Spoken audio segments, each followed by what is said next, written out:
Good morning for those of you who are not on the West Coast, and I guess good afternoon for anyone joining us internationally. We are live here. We have special guests with us, Jayden Lolar. And did I say your last name right, Jayden? Lolar. Lawler. Okay, sorry about that. It's almost similar to lawyer. And Gooch should be with us No. here momentarily. On this show, we're going to react to Patrick Mahomes' comments when he was asked about Tyreek Hill's podcast comments. And we're also going to react to NFL Network doing their AFC West game by game preview or record for each team for the AFC West. So we'll This ought to be tackle. interesting. Yeah, I think we'll tackle all of them eventually at some point, but for this episode, we're gonna hit those four AFC West teams. Yeah, and then we're gonna answer your chat. So. Let's go ahead and hit the intro now. Y'all ready for them Chiefs? Y'all ready for them Chiefs? Let's go! Chiefs! Chiefs! Chiefs! Chiefs! Chiefs! All Let's right. go pump you up. Yeah, absolutely. All right, so let me see if I can get this video pulled up here. Jayden, you want to talk really quick about your jersey business?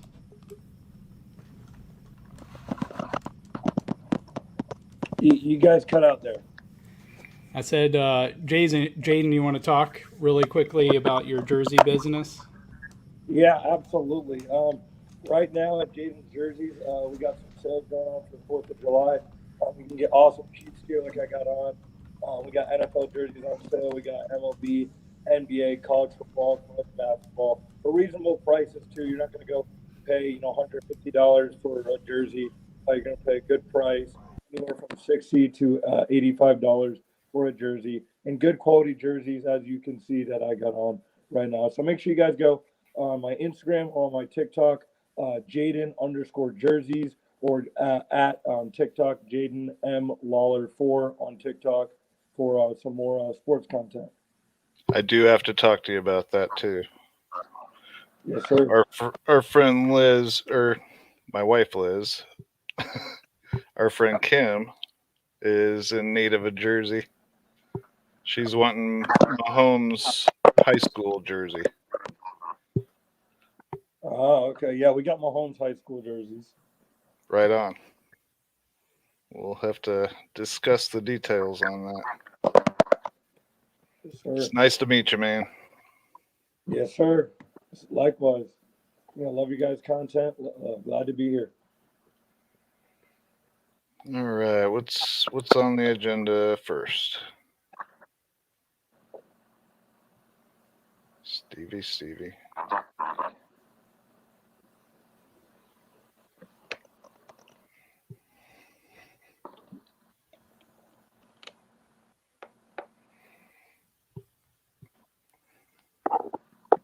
Have you checked out the schedule, Jayden? Oh, for the live? I think we're going to be, looking at some video with Mahomes talking about Tyreek's podcast and the rankings and the NFL. What NFL Network has the Chiefs at? Where do you have the Chiefs at? I think I was 13-4. I think they're the 3rd seed in the AFC West, and overall probably like the 5th seed. Any score or final record? What did you say? Any final record like 11-6? Or... Oh, okay. I think the Chiefs go. I think the Chiefs go 11-6. I'm going with 11-6. I think they go 3rd in the AFC. They have a chance to win the AFC West. I still think they're the top dog in the AFC West. I just think this year it's a little bit tougher. They're going to start out a little bit slower this year. But I like the Chiefs' chances. I mean, they're still winners. Winners win and losers lose. So I think that the Chiefs will be all right. But think they lose one more game than they did last year at 12-5. So I think they go 11-6. Okay, and I've got one better this year. And I was surprised. I was actually the lowest out of the three of us. And Stevie and Gooch went 14-3. Yeah, I just think that the Chiefs start out slow this year and they pick it back up, mid-season after the first couple weeks. I think the first couple weeks is going to be grueling for them. A lot of rookies on the field, a lot of young guys trying to get used to the defense. The offense will be fine, but I think that it's just a lot of young guys out there trying to get the feel for respect, defense. It's always a complex defense, even for veterans. So I think it's that slow start that hits them at the beginning. But you have Patrick Mahomes, Andy Reid, Travis Kelce, and you still have guys around there. I think the offense will end up being fine. Yeah, this is the most turnaround or turnover since Andy and Alex got here. Yeah. Absolutely. I would be really surprised if after all the trash that's been talked about the offense and especially Mahomes and the second half meltdown, if the offense doesn't come out just like all worldly, just looking to shut people up and embarrass people for even bothering to dare to talk about the Chiefs. That's I would kind of my love thought. to see it. We got a lot of new people, and they need to gel together. Yeah. See how camp and preseason goes. Well, we're going to listen right now. We're going to listen to everything Patrick Mahomes said during that press conference, and there's some things in there that Gooch and I have been saying for the last year and a half or two that the Chiefs, especially Patrick, needed to do. And I think we're seeing that they finally learned that there's some things they can't coast on. And so, again, I'm expecting to see that offense. I think the receivers have all been working together. I'm gonna play it. I'm gonna add it to it here, guys, and you can hear everything he says, and then we'll especially make sure we react to Tyreek's comments here. So let me get this on here. How you doing tonight, Julian? Good to see you, man. Here. Which layout am I gonna go with? There we go.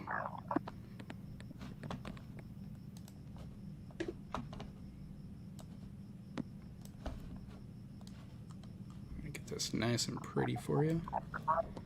All right, let me know. Aaron, give me a thumbs up if you can hear it once I hit play here. Can you hear it? Nope. Really? All right. I'll remove it and try it again here.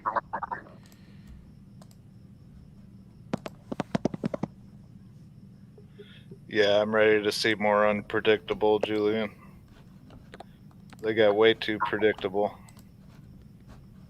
Just throwing to two guys when you have three others that you can throw to. And I said this in the chat, but I really think that's why, that momentum killing play at the end of the first half when he threw it to Tyreek there and Tyreek got stopped right at the goal line. I really think that was, I think some of this attitude that we've seen out of Tyreek, I think it was leaking out on the field and in the locker room no matter what they say. And I'm kind of convinced at this point that had a lot to do with that particular play and whatever may have been said at halftime. But yeah, all right, let's try this again.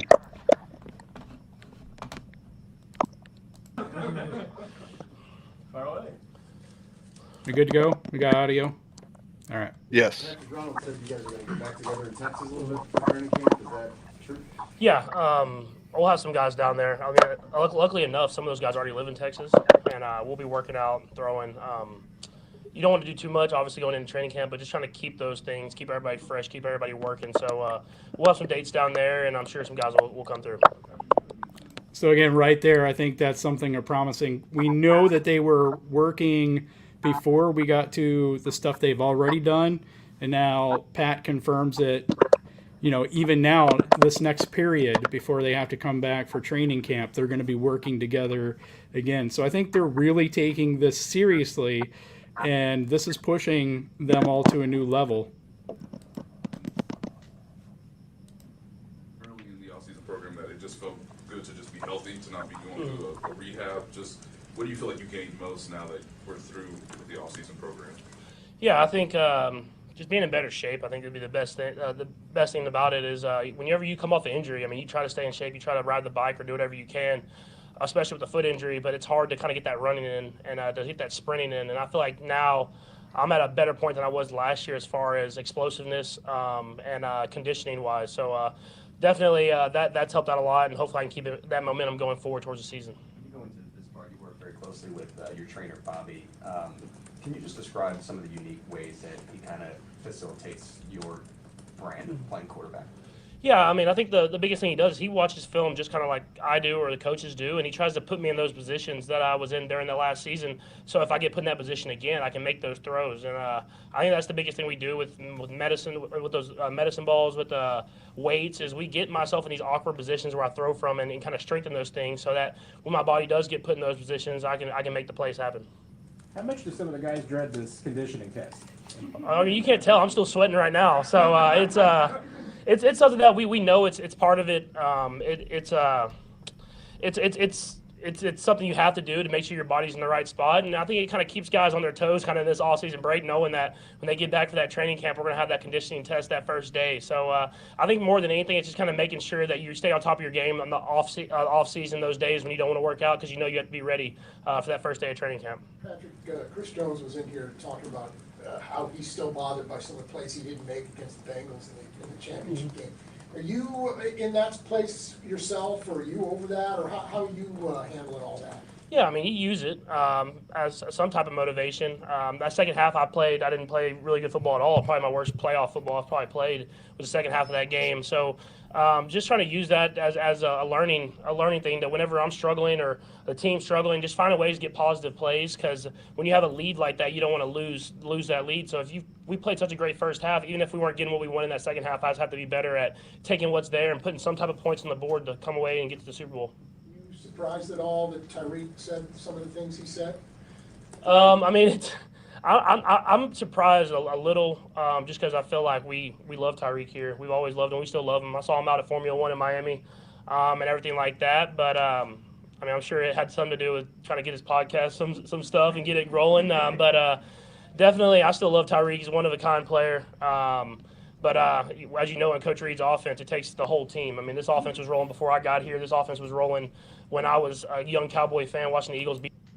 So I don't know what you guys think there, but like I started noticing things like the moment even the moment he started chuckling, like he had to know the question was coming, and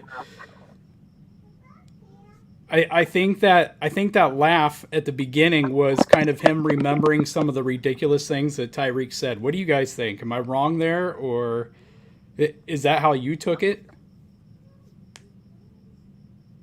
I took it that way. I mean, I think it was a little bit of a shot at Tyreek, just a little bit, basically saying that he's trying to plug his podcast, almost like it was clickbait, that, he was saying that Tua Exactly. is more accurate than Mahomes. So I think that's a little dig at Tyreek, trying to basically say, oh, it's clickbait. And, you're right about that little chuckle. He knew the question was going to come. I think this is just going to pour more fuel on the fire for Patrick Mahomes this season.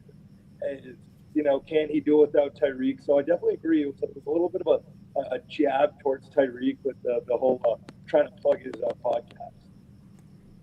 All right, Aaron? I completely agree. Yeah, and to me, and maybe I read into things, or maybe I'm just, perceptive, but even I just saw him at the Formula One thing. My interpretation was that hey, we just saw each other after this trade, and he never shared anything man-to-man with me and told me that he had any of these issues, so, but, yeah. Right. Here, we'll go back a few seconds here. Watching the Eagles beat up on the Cowboys. So, I mean, it's and everything like that. But I mean, I'm sure it had something to do with trying to get his podcast some stuff and get it rolling. But definitely, I still love Tyreek. He's a one of a kind player. But as you know, in Coach Reid's offense, it takes the whole team. I mean, this Right there. Everything he says is pointed, and he's not saying anything on accident. Right there. Patrick Mahomes is a very good communicator. You're right. He doesn't say words accidentally. He's very good at picking his words on the fly and saying exactly what he means there. But he's really good at saying things in a way that it may look like he's being really civil, but as Gooch would say, there's a bit of pettiness in there. And I think that He shot calls right. he calls him a player, not a friend, nothing like that. A player. Yeah. I agree. And there's not a lot of fluff in there for Mahomes. Some NFL players will have a little fluff in between what they're saying, but it's very direct and on point what he wants to say. But you can definitely tell, like you said, Stevie, there's definitely some pettiness behind it. You can hear it for sure. Yeah, I mean, and You gotta love him for it. For all the clean image he has, we all know, the counting and all of that stuff. What's this first comment he makes here is, it takes a team, and then from it was all going before they were there. Right, and then from it takes a team, he says. This offense was rolling before I got here. This offense was rolling when I was a young Cowboy fan watching the Eagles beat up on the Cowboys. So I mean, it's an offense that's more than one player, and that includes myself. This is Andy Reid. The offense is Andy Reid. The offense is not Patrick Mahomes. Therefore, the offense is not Tyreek Hill. And therefore, shut up. That's what I got from that. And he's also being humble and saying it can go without him. Well, and I think that's more, going back to the point of he's pointing to Andy Reid's success. You're right. Andy Reid plus Patrick Mahomes is why I think the team will win more games than they should every year. But at the same time, he's acknowledging, even with Alex Smith here, even before Andy Reid came to the Chiefs, or his Eagles team was successful. He was successful before I got here. He's successful with me. He would be successful if I wasn't here. He's going to be successful with you in Miami, Tyreek. Yep. Yeah, and I like That's that. Mostly what he's saying. Saying the Eagles teams were successful, and the Chiefs teams, even with Alex Smith, one game. So, I like the comments going in, basically saying, this is going to be a team, and it's always been a team. Did you talk to him at all about it?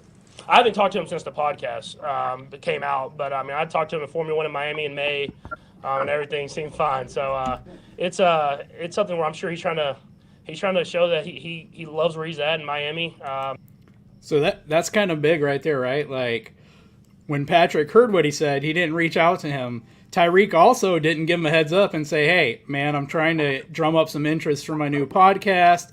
I might say some things that people are going to react to and react to wrongly and take out of context. I just want to give you a heads up, man." That'd be respectful, though. Right? That's what you would do if you had a friendship and a relationship that you respected with somebody else. And not just players. He loves his teammates, but at the end of the day, man, it's just going out there and playing football. And see, that part was all right to me. That's like Patrick being humble, and he's trying to give Tyreek the benefit of the doubt the best he can, right? Because he doesn't want to come off attacking. He doesn't want to come off like being like openly petty. So he's saying, he's trying to give him the best case scenario there of trying to make, work with his podcast, make his new quarterback feel good, kind of touting the company line and being his new quarterback's biggest cheerleader. But then he says this, and I might have to rewind it a few seconds here. Loves his teammates. But at the end of the day, man, it's just going out there and playing football, and you kind of let other people talk about who's the best and all that different type of stuff. You just want to go out there and win football games at the end of the day. AK, I'm here to play football, not to have a podcast. You want to talk, You go ahead and do it. I'll let my game talk for me. You can talk all you want, but all I care about is winning. Anything you guys want to add? That's what speaks in football. Winning. Yeah, I love that from a guy like Mahomes. You know, a lot of quarterbacks nowadays, they want to get up there at the podium. And like I said, have a lot of fluff when they get up there and speak. But, you know, just getting straight, you know, to the point, you know, business. You know, go out there and play football. That's what it's about. And you like to see that from your leader, you know, and your quarterback. So, yeah, the press conference from Mahomes, there was some, you know, petty little digs in there, but, you know, straightforward, you know, press conference from Mahomes. Loved it. Yeah, it kind of reminds me of one of those, like, is it the Sour Patch Kids commercials that they have, you know? And they're so lovable, but they'll also kick you too.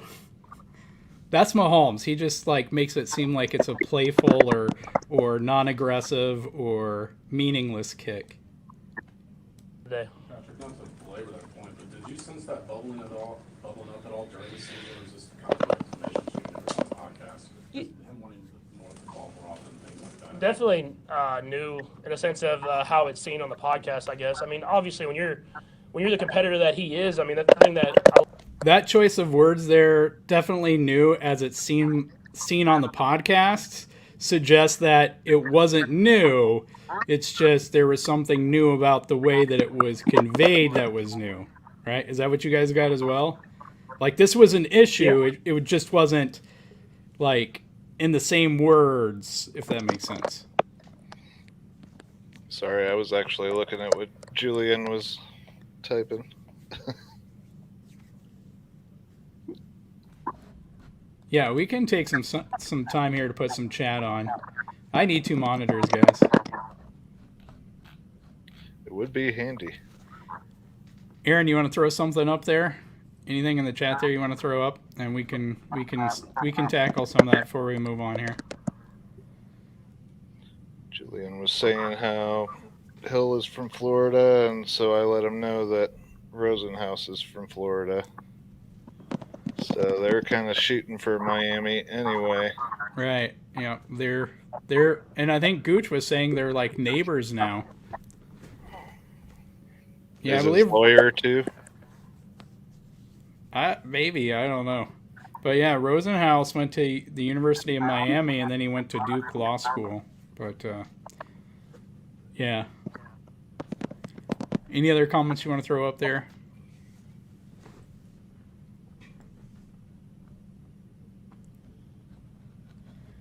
Right.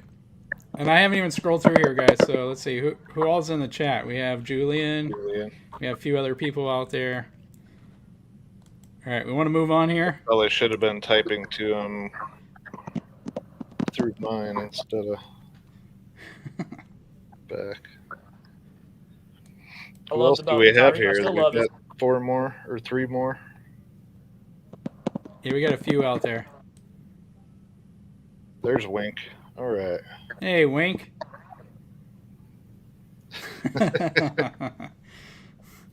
You know, there's a good chance that Dolphins fans might be saying that by about week 10 or so. I was somewhat saying that, I suppose. In our reaction to Tyreek, I said he's dead to me. And then that Thursday, Seth said something about that. So I had to let him know he was copying me. All right. That he wants to win. And I feel like with the coverages that we were getting, defenses are really accounting for him. And so we got to go other places.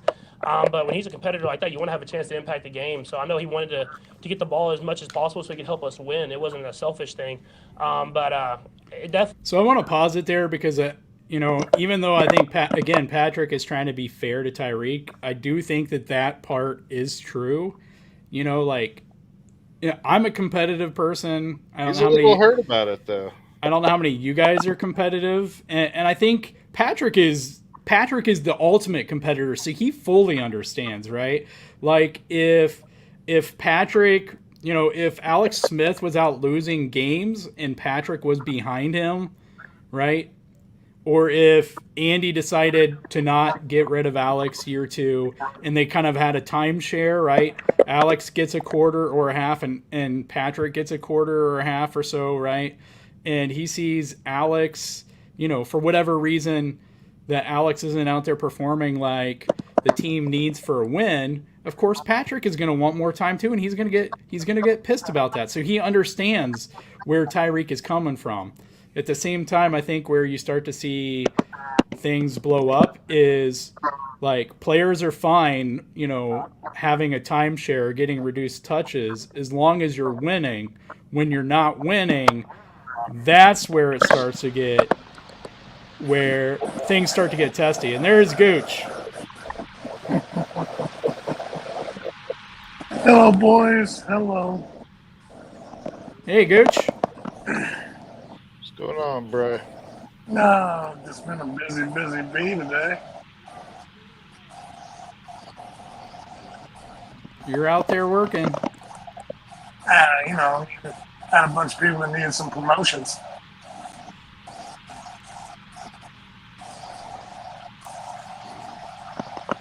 We're partway through Patrick's press conference, Gooch. If you want to listen in and react with us.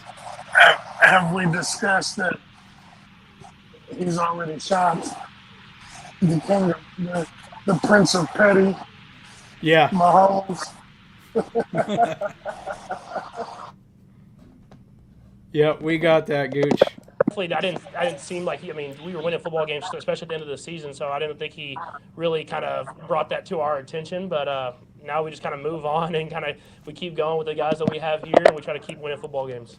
Right. So again, like I said, they were winning, so Tyreek wasn't complaining. But when they lost the game in the beginning of the season or in the playoffs, that's where now all of a sudden his volume isn't good enough, because he should get whatever volume it takes to win a game, right? That's why I went ahead and put Julian's comment up there, since he heard Hill say that he felt underused, and we found out it was 20 to 25% of the touches. If that's underused, I don't know what he expects. I mean, it kind of depends on how you look at it, though, right? Because Cooper Kupp was like the top for receivers, and I think he had something like 30 more receptions or targets, 30 or 40 more targets than Tyreek. And I think there was another 6 or 7 receivers between the two of them. So if you look at it that way, maybe Tyreek has some point. But as Pat has said, they felt that the way that the teams were playing them, they were playing to take away Tyreek and Travis because they're such great players. And so you can't force feed them the ball the same way. But he very kindly didn't mention his tip past interceptions or anything like that. That's where I was going to go. Is he would have had more actual touches and catches if he didn't bat the ball in the air. More yards. I don't think Tyreek Hill, also really got the picture of when teams are playing two high safeties. Tyreek is, he's not going to get the ball the same way he was getting the ball before. A lot of underneath stuff. I mean, in a way, he became a glorified Buck Walker. His receptions went up, but his yards went down because, teams are dropping back in coverage, and it wasn't just a long ball every single game, every single time he got out there. So I think that also played an effect of Tyreek's decision of, maybe not getting the ball where he usually got the ball. And, that was because the way teams played at versus the Chiefs, and that two high safety was tough for Tyreek, and you had to take a lot of underneath stuff.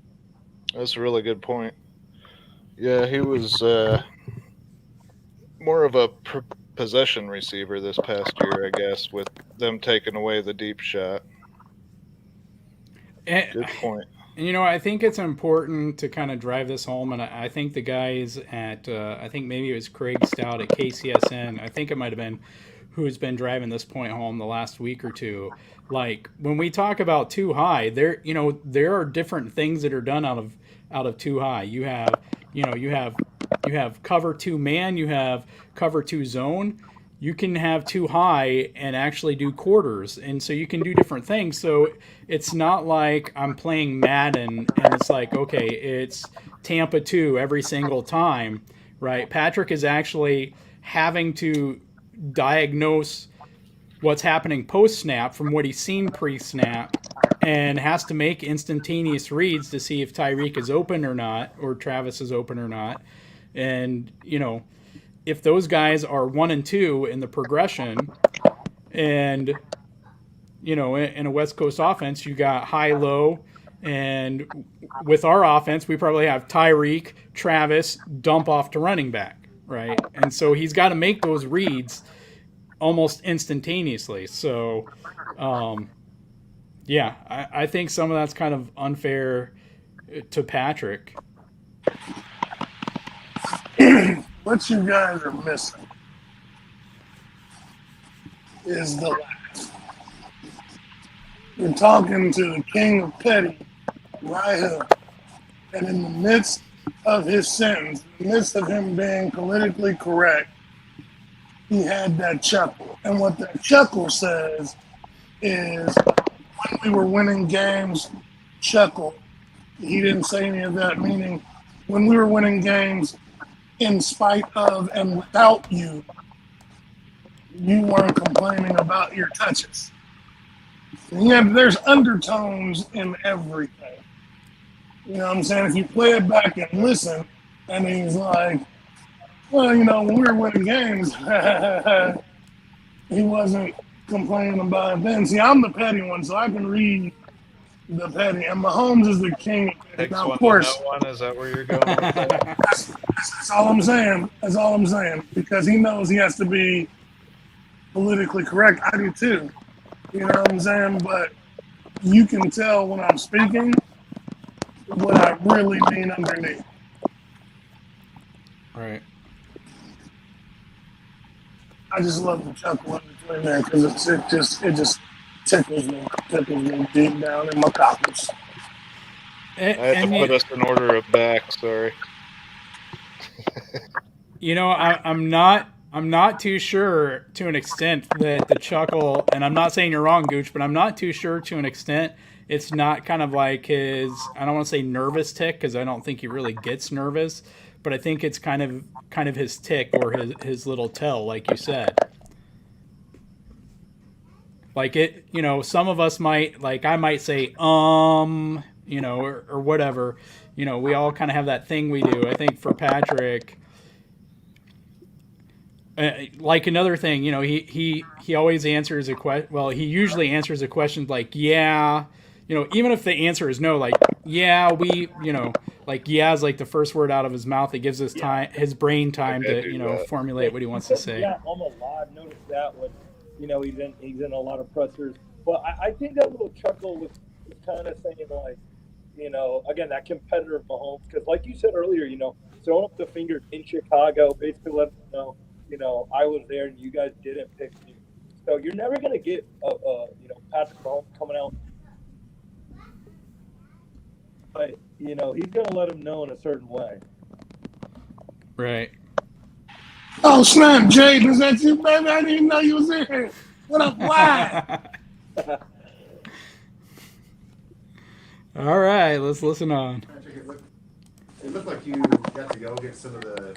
You're gonna have a lot of young guys in second. Gooch is crazy. Against Joshua Williams, McDuffie, Brian Cook, and Cook got you. Here, we'll fast forward through some of this. I know he gets another question about Tyreek. I know he's trying to get that all handled. But as far as loving the Chiefs and loving football, there's not another person in this building that loves it as much as he does. I mean, we can rewind that. He's talking about Orlando, I think, here. Orlando is gonna get worked out, and he'll be there for training camp. Yeah, I'm very confident. Just because I know Orlando, I was with him yesterday actually. So I mean, I hang out with him a lot. He loves football. He loves the Kansas City Chiefs. He loves being here in this organization. And so now it's just kind of the stuff that's always tough. That's the business side of this. I mean, all of us want to provide for our families in the long term and next generations. So I know he's trying to get that all handled. But as far as loving the Chiefs and loving football, there's not another person in this building that loves it as much as he does. Yeah, just hanging out. I mean, he has a young one too that's about the same age as Sterling. So Brittany and his girl get along well, and they always hang out during the season. So just kind of hung out with them a little bit then, and it wasn't about football. It was just kind of just getting the families together and seeing them and everything like that. Patrick, it seems like in the practices we were able to see the ball, when you're at quarterback, the ball's going to MVS a lot. Are you ahead of schedule with him, maybe where you thought you'd be at this point? Yeah, I think he's done a great job of learning the offense really fast and making plays when his number's been called. He's a smart guy, so you can see why he's able to pick up stuff so fast, and he has a good feel for everything. And especially there in the earlier part, we had a couple guys a little banged up, and he got a lot of reps and made a lot of plays. And then even when you kind of do that, when all the other guys come back, you have that confidence that he can make those plays. And so you saw a couple of them down the sideline where it was one-on-one, and I just threw it up and let him make a play, and he did. So that's a good thing to see, and hopefully it carries on in training camp and into the season. I just want to say that's MVS, and I love hearing him say that. I just threw one up, and he made a play. Like, I mean, that makes me happy. I'm so warm right now. I thought Gooch might throw something out there.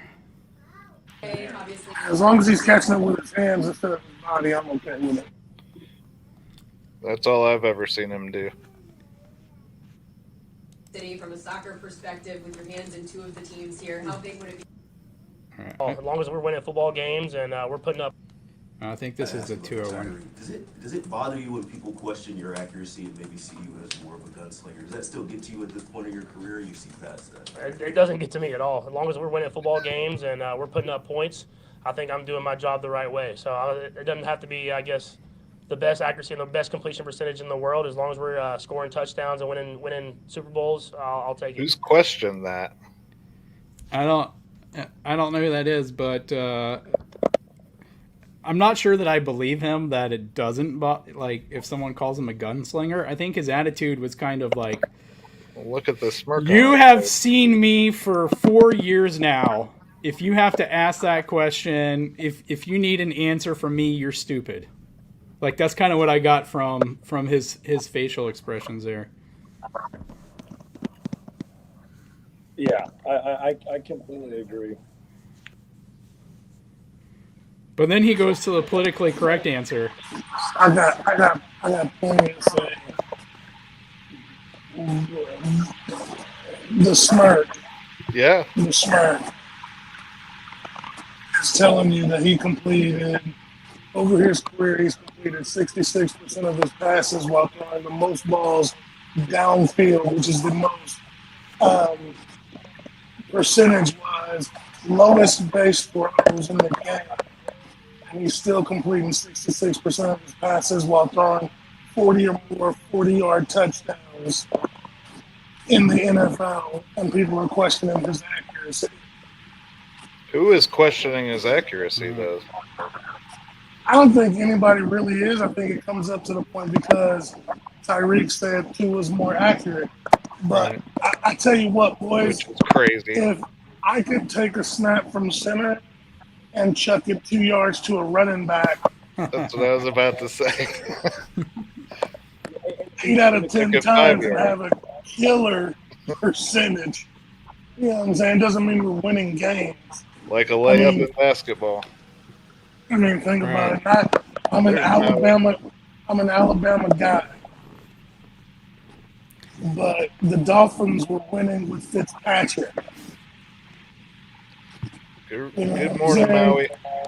No, Tyreek's statement is, he said, "Oh, Maui, let's go." But it was only by, I think, 0.1% in accuracy, which is kind of crazy when Tua's chunking the ball in short yardage passing. You know, I'll say this, since they run more too. Since Gooch said that he could throw it 2 yards accurately, I'm gonna say this. Okay, I think the best running back in the NFL, I'm talking about Lamar Jackson, has better accuracy than Tua. I'll just say that. I'm surprised coming from you. Isn't it odd that the best running back is a quarterback and the best kicker is a running back? I'm just saying. Leave it to Gooch. All right, let's finish this Gonna one make up. this once an episode, or what's going on? Is that the plan for us? Yeah. Have you ever seen Psych? You know how they sneak the pineapple into every episode of Psych? It's like that. Yeah. He's got to sneak a hunt joke in. There was some news on Instagram a couple weeks ago. All right. So the rest of what he said there was he gave the professional answer, right? Like, it doesn't, as long as we win, who cares, right? And I still think even that can be taken as a dig to Tyreek. Like, hey, even if Tua does have better accuracy than me, have fun winning less games than me. Right. They're around a 500 team. They're lucky to make the playoffs every year. Hey, Maui, I'm not dissing Lamar. I'm just, if you really think about it, Lamar is 98% of Mike Vick. And which would you rather have? Would you rather have Lamar throwing, or would you rather be that defender with Lamar running with his 4-3 sneak at you? You know what I'm saying? If I'm being honest, I'd rather have Lamar in the pocket. I'm just saying. I was just making a joke. I don't know necessarily that I think Lamar's that accurate, but if I can take a dig at Lamar and Tyreek and Tua at the same time, I'm gonna take that. Absolutely. So is Gooch. And Gooch thinks he's the only one who's petty. All right, we have anything in the chat here to hit before we go on to the complete moron that works for the NFL Network who did his AFC West schedule predictions? Have you said hello to Maui yet, Steve? I haven't. Hey, Maui. What time is it there? It's got to be afternoon, right? 7:46. Oh, almost noon. I like that, Julian. You didn't throw that one up there, Aaron, did you? I'm throwing that up there. Mahomes is a sophisticated petty. I was basically trying not to cover Jayden's face. Have our guest on, and right, yeah, so we he's can covered bump the whole time. Here, let's bump Gooch down because we don't mind covering Gooch's face. There we go. He didn't show up. I was trying to have us in order of back, but it's no biggie. It's really all right. When I bless the channel with my face, it's, you know. Bless is an interesting choice of yeah.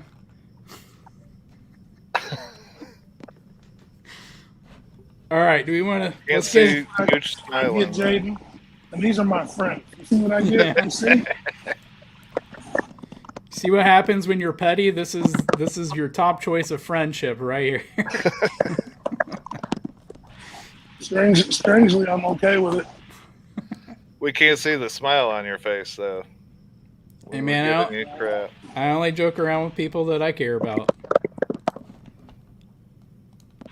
Jayden, you look tired, buddy. Keys posted your jersey on it today. I'm going to purchase one tomorrow. The jersey what? Keys posted Jayden's jerseys, the link, so people can go there and buy, and I'm going to purchase one tomorrow. Right. I like that black.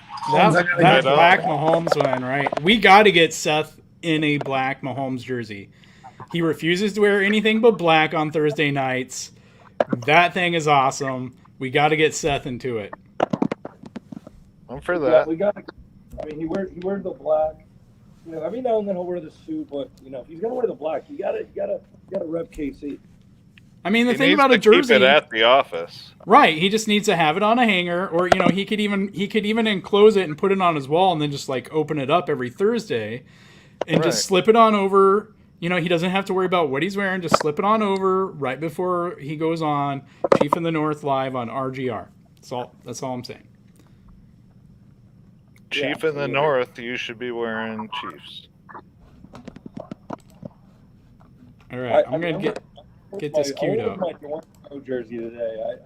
I had to put on something. I am wearing my all Jew shirt, repping Therese Paler. You can find the link in the description.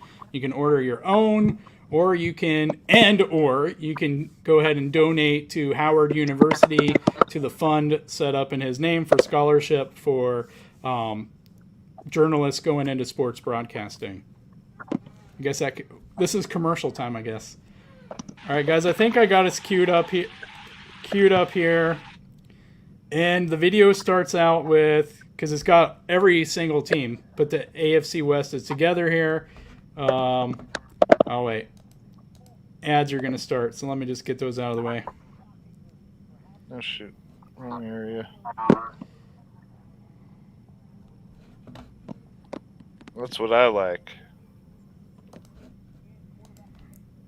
Okay. I love it, Maui. Me too, Maui. That's what keeps me awake. If there's no humor here, then I'm going to fall asleep. So. And what are we doing? And trust me, what we're getting ready to react to is full of humor. And you guys can tell me who this guy is. I don't watch NFL Network to know every idiot that they put on. They get a lot. So. I wish they would. His name is David Carr. Is that David? What? That doesn't look like David. Is it? I don't know. Where? I'm not seeing it. All right, I'm gonna put it on here in a second. Yeah, we can't even see Steve. No, I haven't shared it yet. Just throwing names out there because of his car fetish. Well, I thought I sent the video to you guys. I shared it with you guys yesterday or the day before or something. Anyway, all right. Don't you know that sounded dirty? Car fetish. He almost said foot fetish. It did say it. Let's see. I have no idea who that. We want to go this way. What do you guys think about that view? I think that's cool. Let's don't do know it. his name. He's on there a lot. He's up there. What's that? I said he's on there a lot. I don't know his name. I know he's a huge Bears fan, but I don't know his name. Bears fan, huh? Gotta feel bad for him. We can call him pretty much what I call everybody moron. It's going to be a crazy prediction. All right. These are about 2 minutes long each, and we can pause them after every stupid take if you guys want to. But all right, he's starting out with the Broncos here. Russell Wilson to lead this team. Will it get the Broncos back to the playoffs? Well, let's take a look because as you can see, Russell Wilson will be on the road with his new team to take on the Seattle Seahawks. And if these Bronco players even that game is going to be awesome to watch. Week 1, he gets to play the Seahawks. remotely like Russell Wilson, they'll be playing the game of their lives. So give me a win for the Broncos there. Give me a win the following week, even though there is a lot of emotion going on. They're not going to lose in week 2 to the Houston Texans. Give me a win there. Give me a win over the San Francisco 49ers. Hard stop. What do you guys think? Is there any chance in the world that the Broncos beat the 49ers? I have it. I like Seattle. I like Houston, but I honestly. Oh, it is Tim Hasselbeck. And again, they were in the NFC. They were in the NFC Championship, so I like the 49ers. I don't think they beat the 49ers in week 3 right there. Right. What were you saying, Gooch? That's Tim Hasselbeck? Maui, I really think it is. Maui brought up that it looks like Tim Hasselbeck, and I really think it does. I don't know, and I couldn't find it in the description, and he never announced himself at the beginning there, but I just think it's insane. All right, first off, this Bronco team is going to need some time to gel. Brand new quarterback, brand new head coach, brand new offensive coordinator, brand new defensive coordinator. All of these coaches have coached in the NFL, but they're all brand new to their current position. And I think it's insane to even think week 1, 2, 3, maybe you can beat the Texans on talent alone, and you can probably beat Seattle. Yeah, that's on talent. Be a close game. But I think it's insane to say by week 3, all of this, they will have gelled to the point that they could beat the 49ers. Now, if they still had Vic Fangio and they didn't have to do all this gelling on the coaching staff with Russ, I think maybe. But even then, I think that's hard. Do we know who the starting quarterback is for San Francisco? Honestly, with that game, I don't think it matters. Shanahan's the better coach. That's true. Even if they're even across the board in talent, which let's remember that Denver's defense is still going to be good. They still got good players. Right. You have to go. The equalizer is going to be coach, and Shanahan has been running that team, and he's the better coach. And I think that people are putting way too much stock in Russ being there. I think they're going to struggle against Seattle because Pete Carroll, for all his proclivities, is still a good coach. You don't last in the NFL as long as he has and not be one. You know They what could I'm easily saying? be 1 and 2 right there.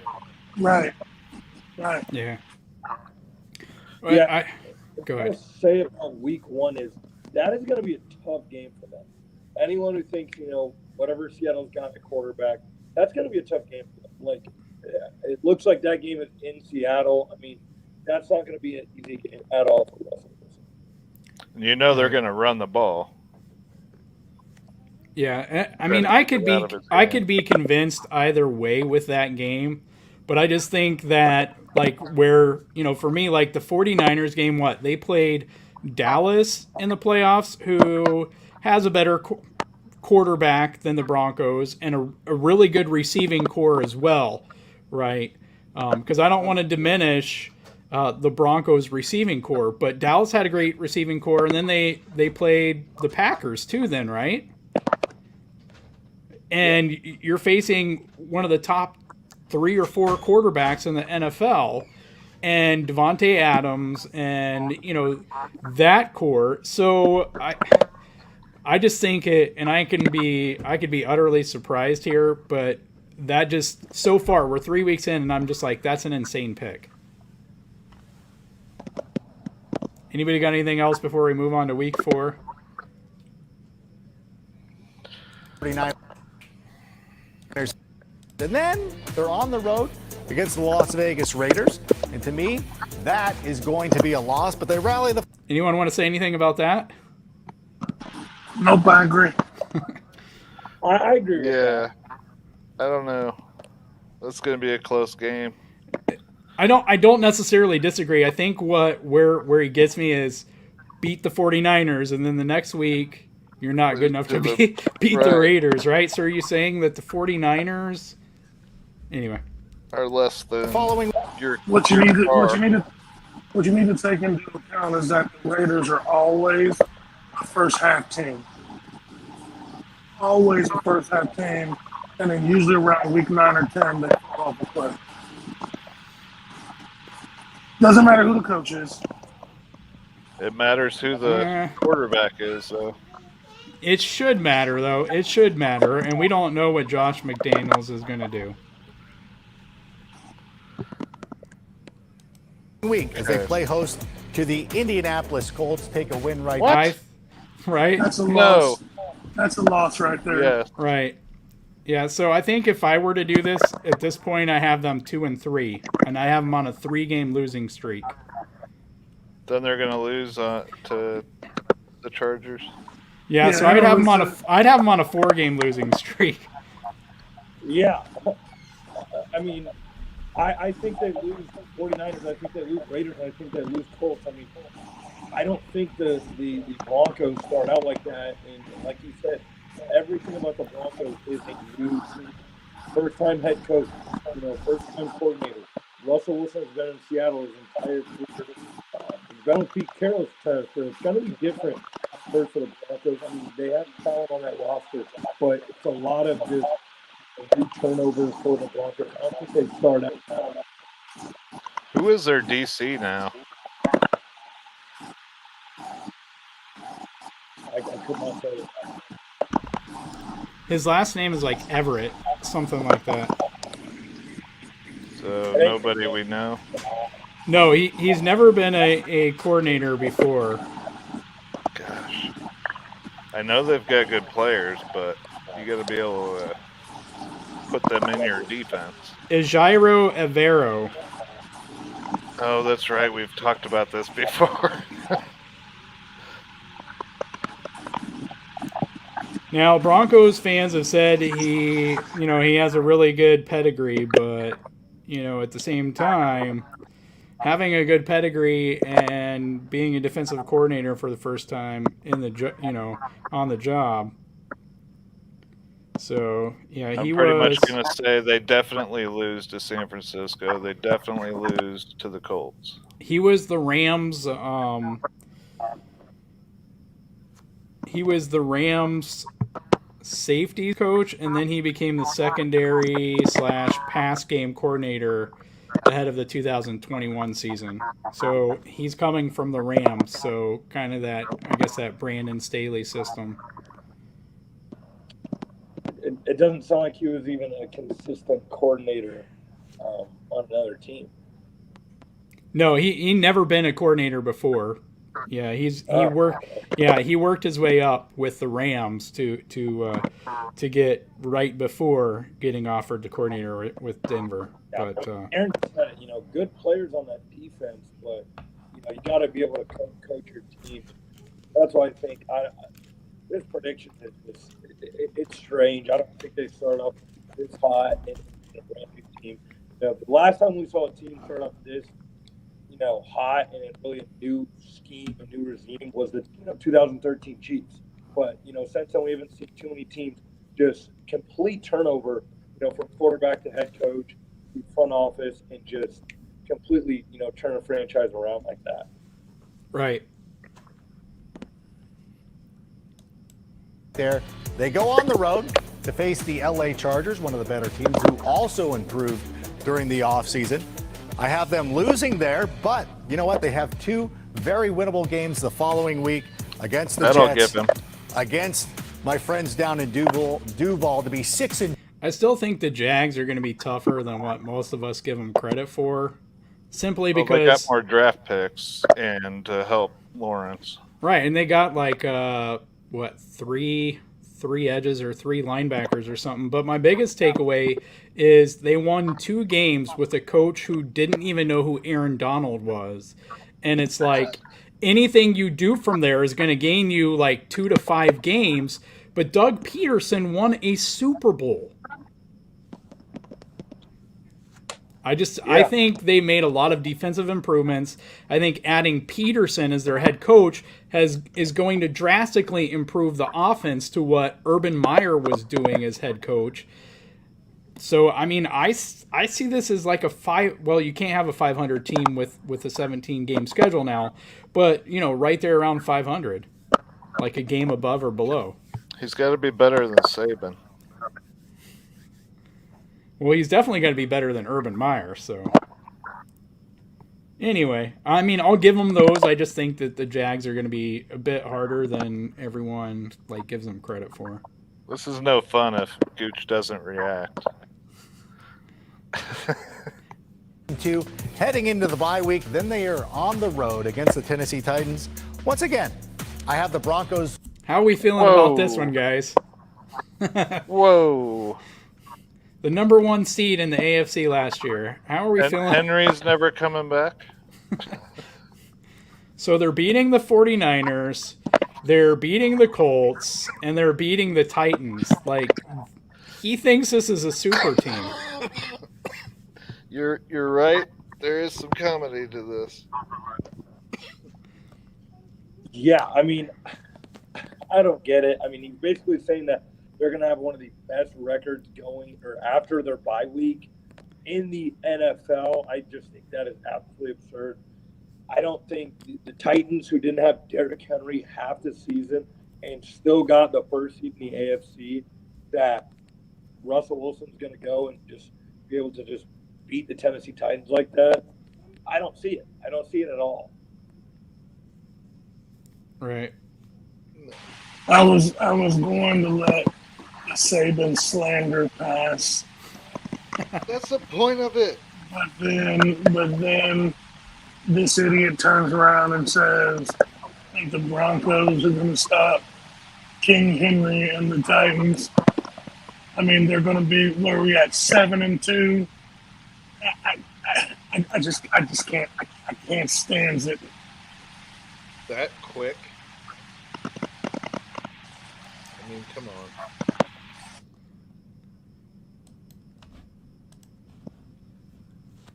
Yeah, with all those changes, I would see a slower start, and then I would see them starting to heat up as this, as they moved on as the season went along. But this guy gets paid to say otherwise. Winning that game. I don't see them getting swept by the Raiders this season, so give me a win there. A win against the Carolina Panthers, then a very tough contest against the Baltimore Ravens, one of the top teams in the AFC. I'm going to have them taking a loss there. What's that? I thought he was going to go with the win there. Yeah, given his history, you think so. Here's the thing. Do I even want to? I'm going to have them beating the Kansas City Chiefs the first time.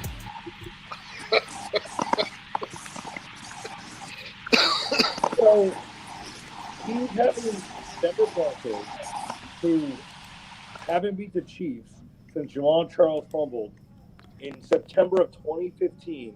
How many games and in a we've row? had 2 presidents in offense since the Broncos have beat the Chiefs. I mean, this may be one of the worst schedule predictions I've seen in years. You're muted, Stevie. We're not even through one team yet. Strangely, I think this is a toss-up game. Mahomes, no, the Chiefs, because Denver Broncos haven't beaten Mahomes, so they're due. That's one. But 2, this is the whole reason they got Russ. So you have to look at this like we obviously know they're not going to be 9-3 going into the Chiefs game. But this is the reason they got Russ, because Mahomes is their Super Bowl. So I could see an instance where, like the Seattle game, they're super, super hyped, and the Chiefs are like, let's just make it to the end without being injured. And we end up giving one away that we shouldn't.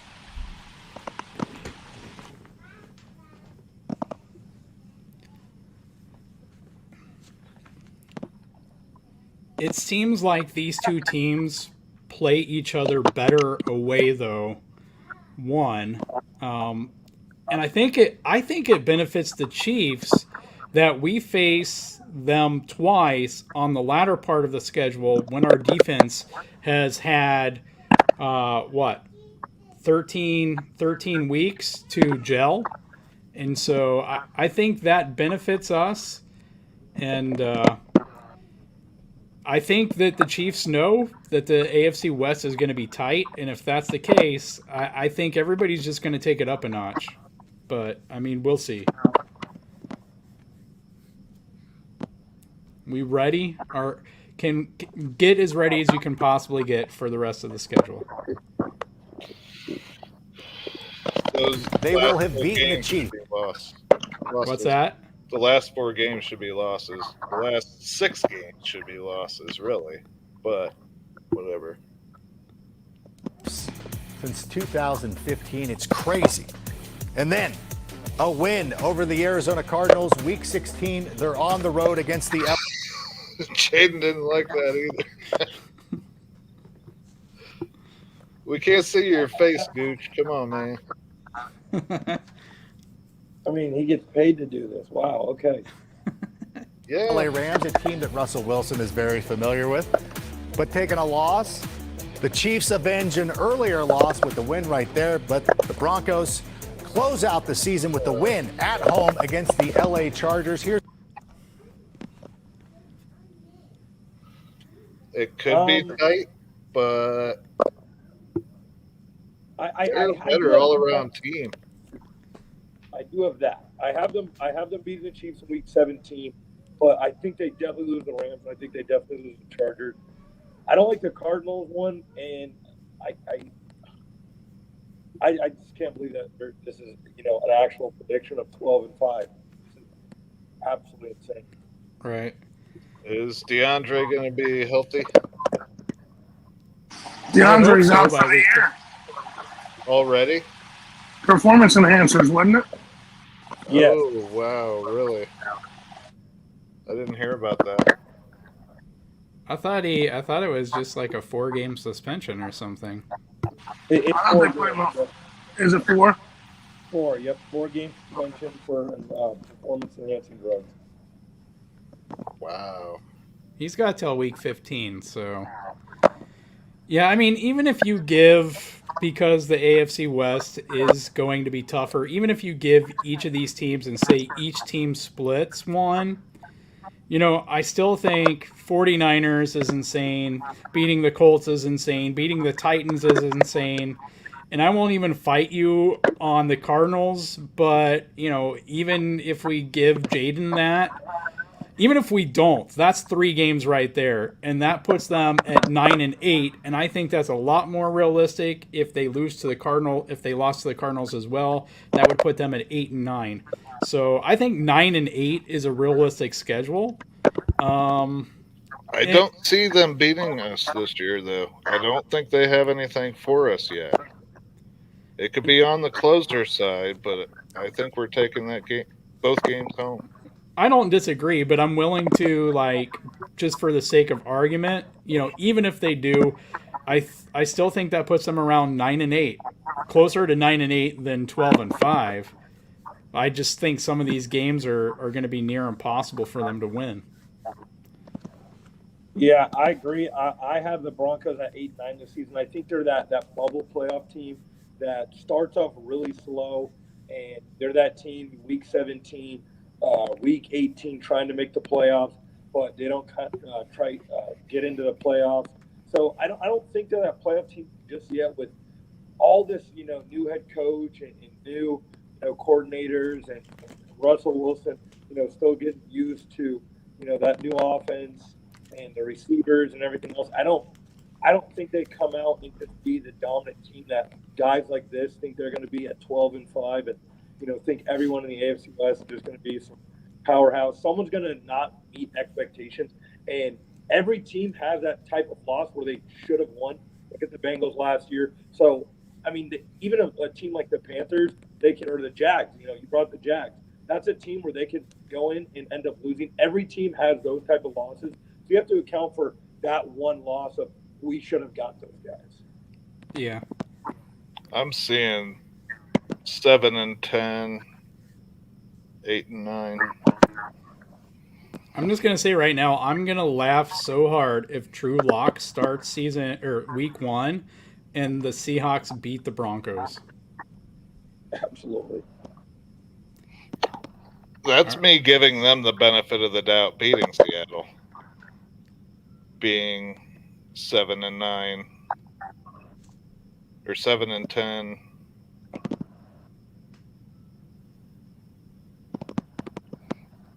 Yeah. I think it's fair. It's just hard to know with all the coaching staff changes, but I can see where people would be optimistic, bringing in Russ, right? Because that's what makes it hard is because for so many years, kind of like the Browns, we just said, the Broncos just needed a quarterback. They were a quarterback away, and they got their quarterback. But then they got rid of their whole coaching staff. So, it's kind of hard to know how much that's going to affect them now when really they just needed a quarterback and you throw out the whole coaching staff. So, I don't know. We'll see. Like Gooch was saying about the Raiders, he's kind of been going downhill as the season goes on. The last couple, at least, years. Russell has not been what he used to be. Yeah. All right.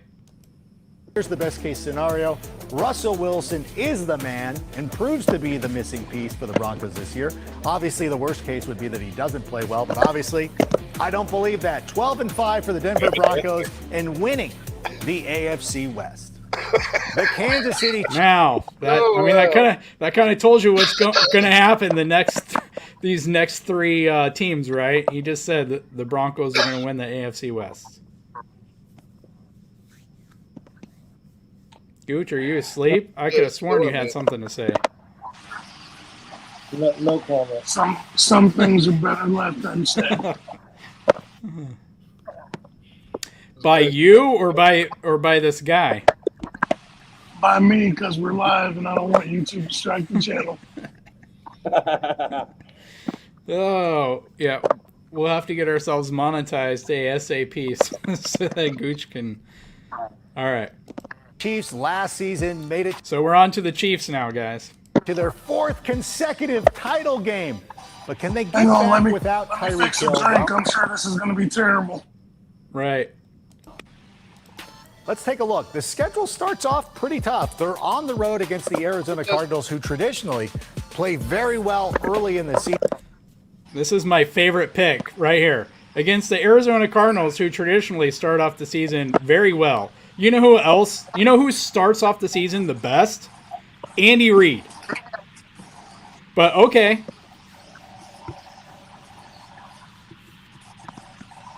I thought you guys would have way more to say about this. I just want him to roll through him. I just want him to roll through him. I think I'll save my comment for the end. And let's not forget, right? Hopkins is going to be suspended for this game, right? Yes. They don't have that good of an offense without him. It is predicated on having him. On the Arizona Cardinals. There are certain. I'm sorry. Go ahead, Jayden. Who else did they get rid of, though? Chandler Jones is with what? The Raiders? Kirk is with the Jags. That's who I was trying to think of. There are certain. They required Hollywood Brown in a trade during the draft, but no disrespect to Hollywood Brown, but I'm not shaking my boots with Kyler Murray out there in Hollywood Brown. Go ahead, Gooch. There are certain absolutes in the NFL. Bill Belichick is probably the greatest NFL coach of all time and a defensive mastermind. You never want to make Bill Belichick mad at you to the point to where you're his sole focus for an offseason.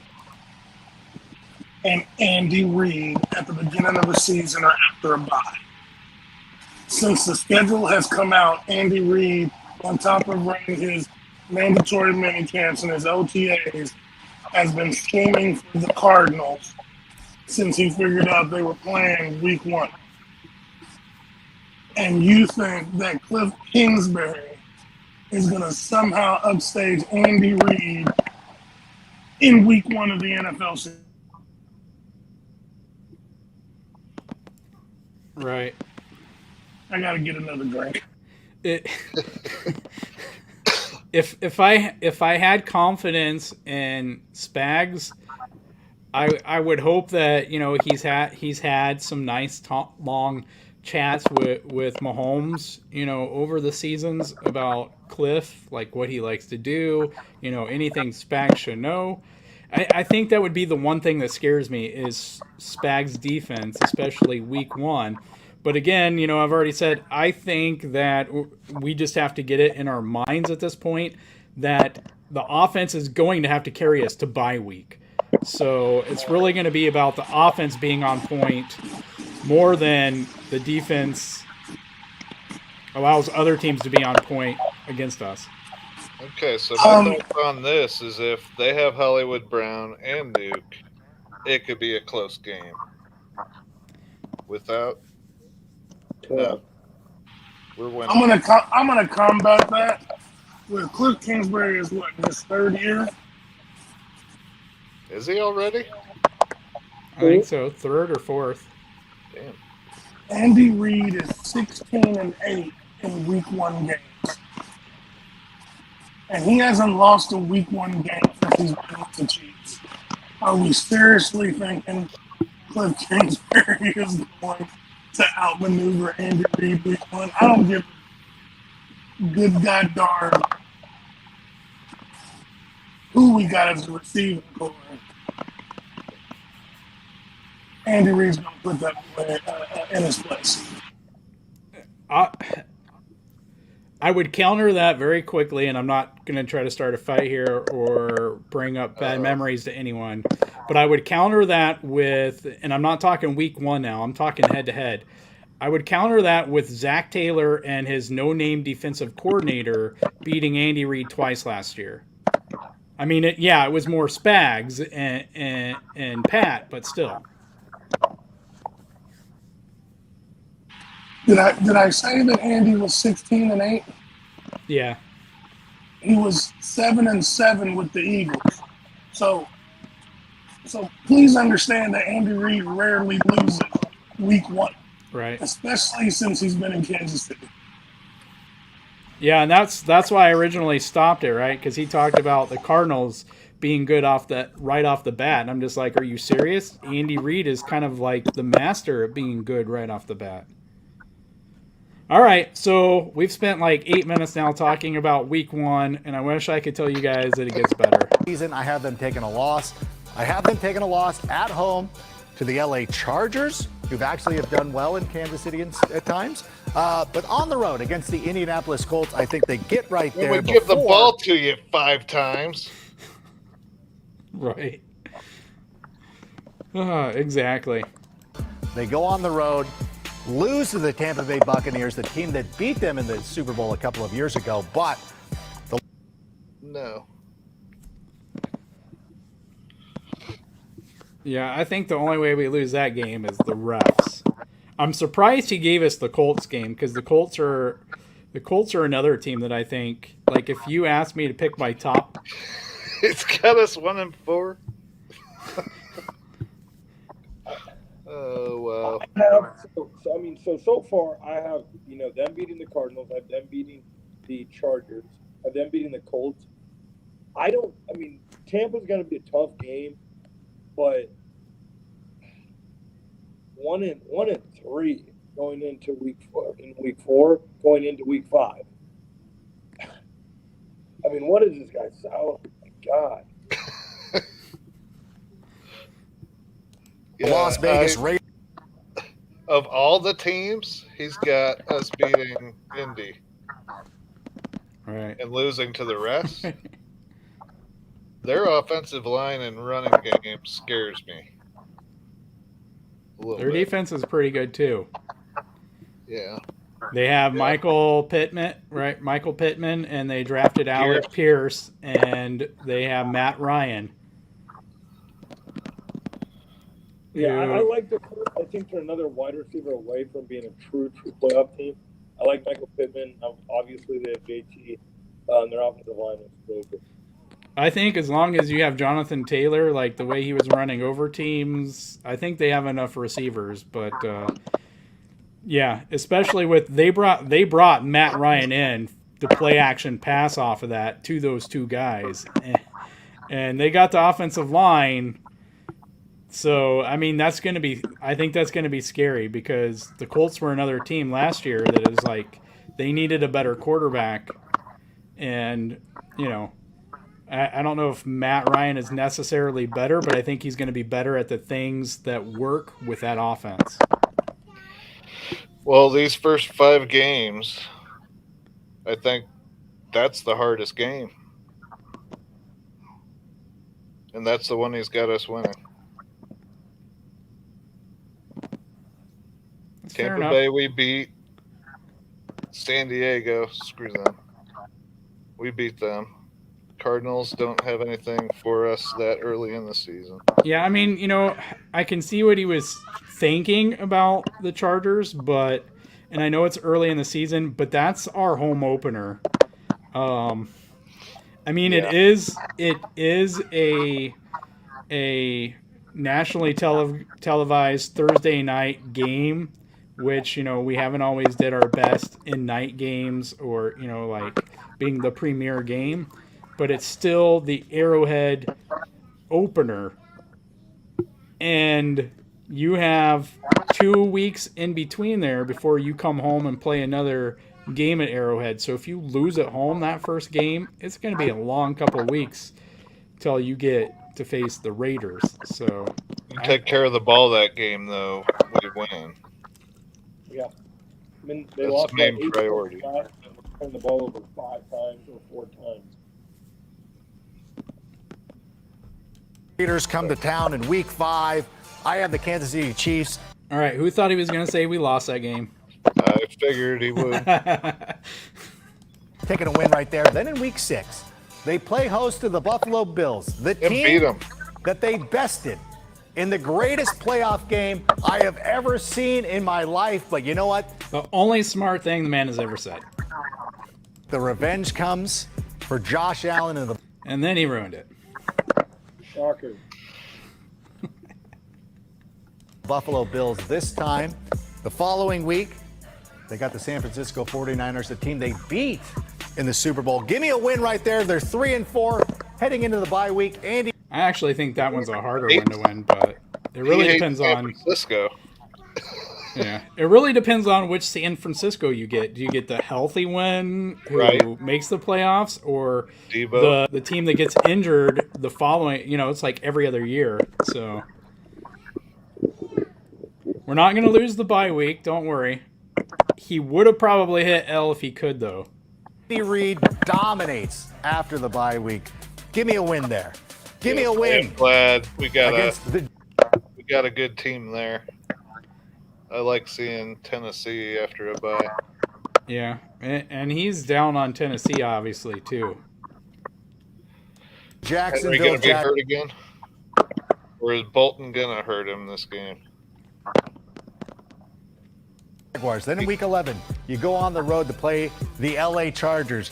The Kansas City Chiefs do not lose in Los Angeles. They own LA. Even when they're playing the Rams in the Coliseum, they own them. Then they play host to the Rams. And you know what? I have them winning that one. You surprised about those two? Very. So I'll say this.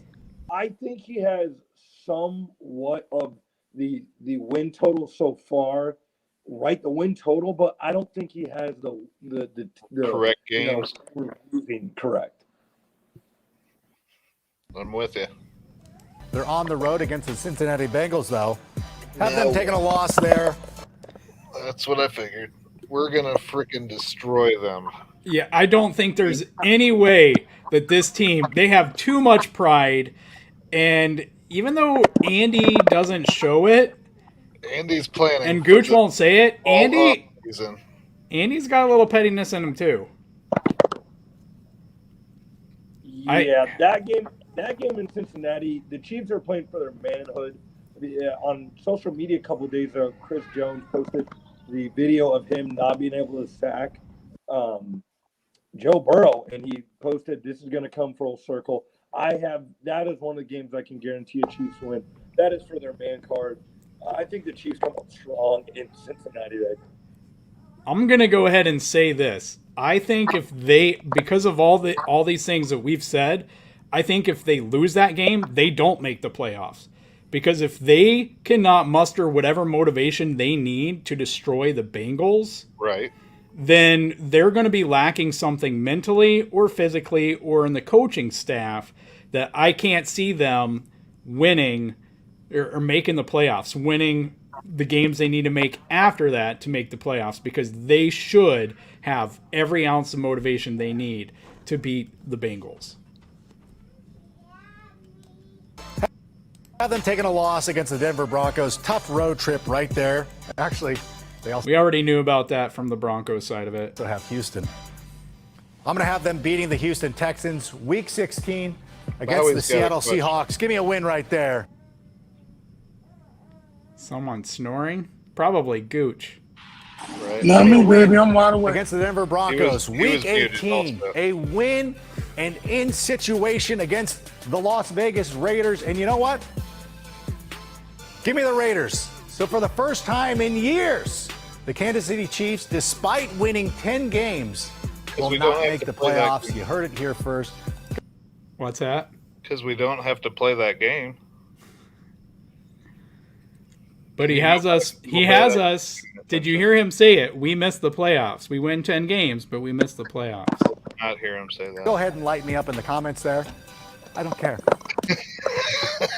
That's what you're doing it for. In Los Angeles, they own LA. Even when they're playing the Rams in the Coliseum, they own them. Then they play host to the Rams. I went back you too know far. What? No, you're good. Josh McDaniels is back. Yeah, they own them. Then they play host to the Rams. And you know what? I have them winning that one. They're on the road against the Cincinnati Bengals, though. Have them taking a loss there. Have them taking a loss against the Denver Broncos. Tough road trip right there. Actually, they also have Houston. I'm going to have them beating the Houston Texans Week 16 against the Seattle Seahawks. Give me a win right there. Give me a win against the Denver Broncos Week 18. A win and in situation against the Las Vegas Raiders. And you know what? Give me the Raiders. So for the first time in years, the Kansas City Chiefs, despite winning 10 games, will not make the playoffs. You heard it here first. Go ahead and light me up in the comments there. I don't care. Oh, I messed it there. I was going to ask. Looking at that schedule, I don't know if I can pause it.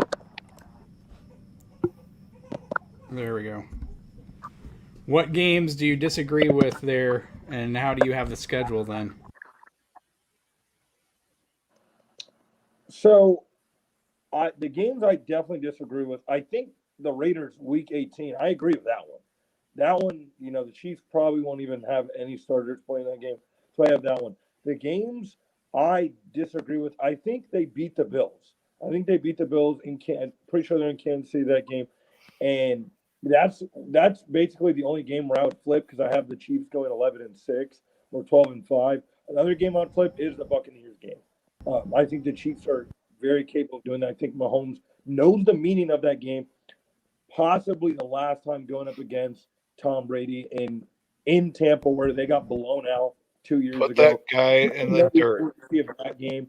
But other than that, not too many. He has them, in a weird spots, losing some games. I can't see what teams are behind him right there, but I see that he has 2 losses. But not like a crazy amount. I think it's crazy that he thinks the Chiefs aren't going to make the playoff. They've won 7 consecutive AFC West titles, and they've been to the AFC West or the AFC Championship 4 consecutive. Yeah, one of those is Denver. The other one is Cincinnati. Yeah, Cincinnati. So yeah, I don't have him losing to Cincinnati either. So yeah, I would have him at 12-5. Right? I just can't see Week 1 though with Andy's track record, and again, no DeAndre Hopkins because he's suspended, and some of the other changes, some of the players they've lost on that team. Yeah, I mean, I got to give us a win there. That would put us at 11-6. And again, like I said, I can't imagine us not beating Cincinnati after losing 2 games where we had a huge lead at halftime both times, and then watching them play in the Super Bowl. Like, if you can't wake up for that game to absolutely destroy them, you don't have enough to make the playoffs, in my opinion. So, yeah, and I mean, you have us losing against the Raiders because we're resting players because we've already made the playoffs. He has the Broncos winning the AFC West and the Chiefs losing it. So he has this as a tight division where we have a 10-7 team who's in 4th place in the AFC West is what he thinks is going to happen. But I don't see 10-7 there.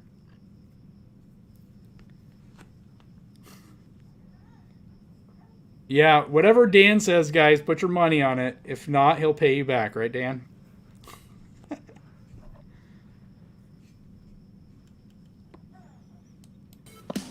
Hey, welcome to the comments, man. Josh McDaniels. I see 13-4. And that's with us. That's with us resting our starters Week 18 and losing to the Raiders. Yeah, I see 13-4. I think we beat the Bengals. I still think we lose to the Broncos because that's their Super Bowl. We beat the Cardinals. I think the Chargers. Herbert. I think number one are the Chiefs never get any respect, even amongst our own fans. They don't get enough respect for being one of the most consistently. It's like we're winning just at the same clip that New England was winning. We don't have the Super Bowls, of course, but as far as games, including playoffs, we're not getting the same respect that those other teams get. I think we lose to the Chargers just because Herbert is really, really good. And I think that happens at the end of the season, not at the beginning. I think we lose to the Broncos. I think I'm okay with them saying we lose to I can't think now. The I end up Bucs getting or 13. Bills or We don't lose to the Bills. so I if think we they're lose to the Bucs because it's Tom Brady's final year, and they're going to try to. He's not going to say it, but they're going to make the big hole, like Ray Lewis. Like Ray Lewis wouldn't say it was his final year, but everybody knew it was his final year. you know, I could be wrong, but I just get the feeling that Brady's going to go out with kind of a year where everybody looks back and said, "Yeah, you shouldn't have came back." But we'll see. Speaking of the Raiders, as a head coach, this time he is leading the Las Vegas Raiders. And oh, by the way, they have Davante Adams. Does this make the Raiders the team to beat in the AFC? Well, let's take a look. They open up on the road in Los Angeles, where they are still very popular. I have them beating the Chargers, going on the road. I just feel compelled to mention, and this isn't to build up the Raiders, this is more to tear down Staley and Herbert and the Chargers, that the Raiders had all kinds of drama last year. They had, I don't even know how to say his name, Rich Salvakia or something, as their head coach for the rest of the season, and Derek Carr is their quarterback, and they still knocked the Chargers out of the playoffs. So, anyway, that's more of my attempt to dig at the Chargers than the Raiders. But that said, I can see why people would be optimistic about seeing Josh McDaniels as a bump up. Second-time head coaches usually do better second time around, and adding Davante Adams. So I could see why teams would be higher on them, given where they finished last year with all the drama with Gruden and Henry Ruggs, and then I don't want to say fill-in head coach because he did a hell of a job, but still. I don't know if you guys want to add any of that before I press play again.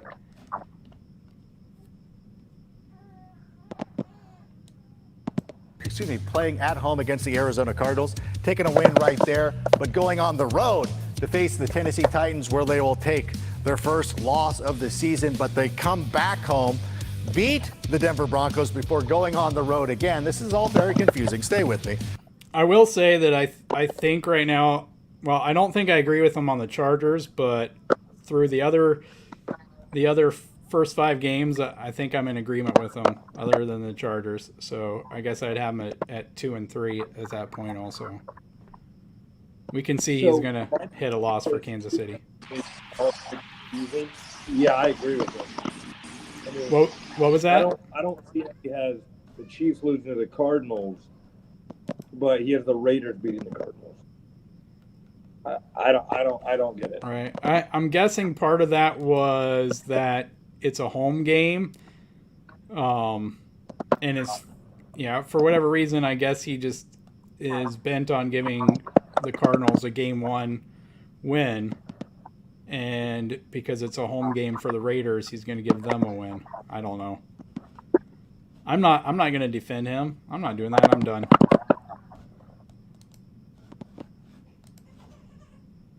But they take a loss right there, heading into their bye week. They're 3-2, feeling pretty good about themselves. They got the Houston Texans coming out of the bye week. That should be a win. They're going up against the New Orleans Saints on the road. A very tough game. I have them beating Dennis Allen, a former Raiders coach himself, on the. You got something to say, Aaron?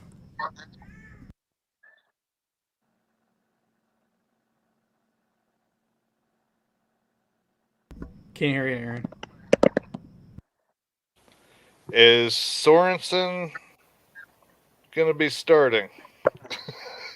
Because I'll give him the win on that if he's starting. But counter argument is, he's always done well against the AFC West. So Who? Sorensen. He's always had his shining moments when we played the Raiders and Chargers and Broncos.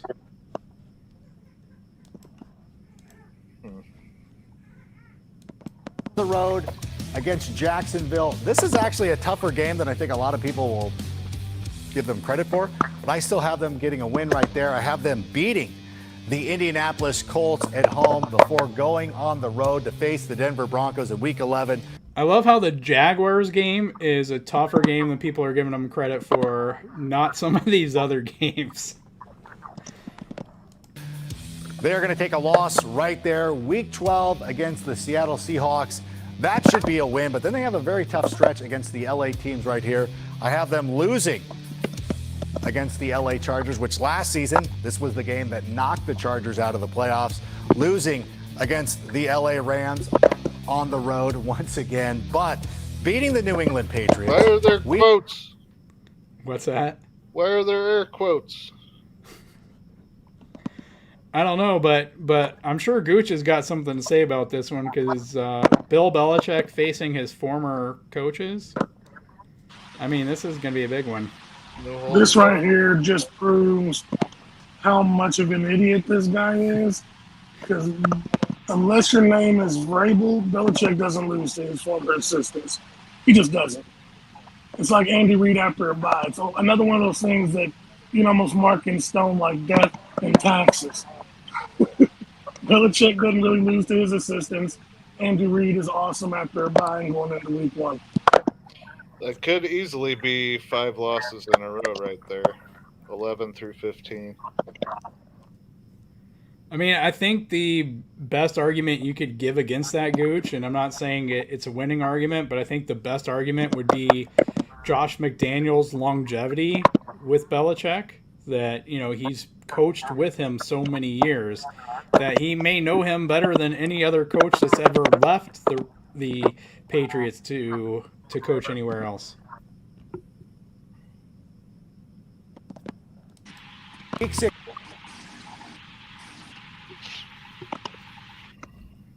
I thought Gooch was going to say something. 16. They got the Steelers in the anniversary of the Immaculate Reception, taking a win right there, taking a win. And then, even though the Raiders are pretty much assured a playoff spot going up against the Kansas City Chiefs, I have them beating the Chiefs. And this will be the second consecutive year that the Raiders have knocked off one of their AFC West foes and kept them out of the playoffs. So I'm going to pause it here while we look at the schedule here.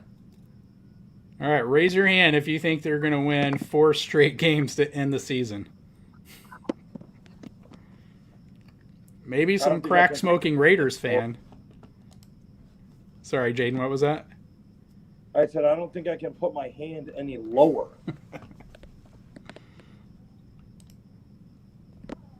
Hang on before you start that again, Dan. You're actually right. He's 14-12 against his assistants. 4-8 the last 4 years, with Patricia beating him twice and Flores beating him once. But one of the things, and I know we're talking about AFC West, but one of the things that reason why I also think that they're not going to beat Belichick is going into this season angry. Belichick is known for winning. Even regardless of who the quarterback is, winning in the playoffs also. And McDermott embarrassed the Sith Lord. I think it's going to be an ugly year for a lot of people that play the Patriots.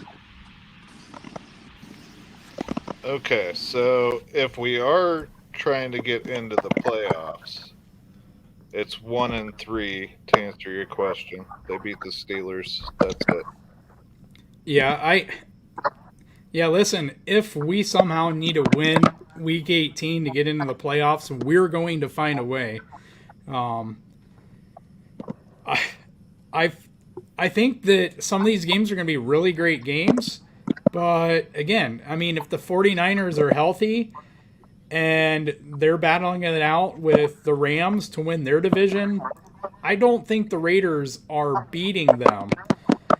And Did so we not drop 40 on them both games last season? we though? did, and we actually got better the second game. Yeah. I mean, that said, they did improve their pass rush, and they did add Devontae, and so, I mean, I can understand thinking the Raiders are going to have a better record than they had last year, but yeah.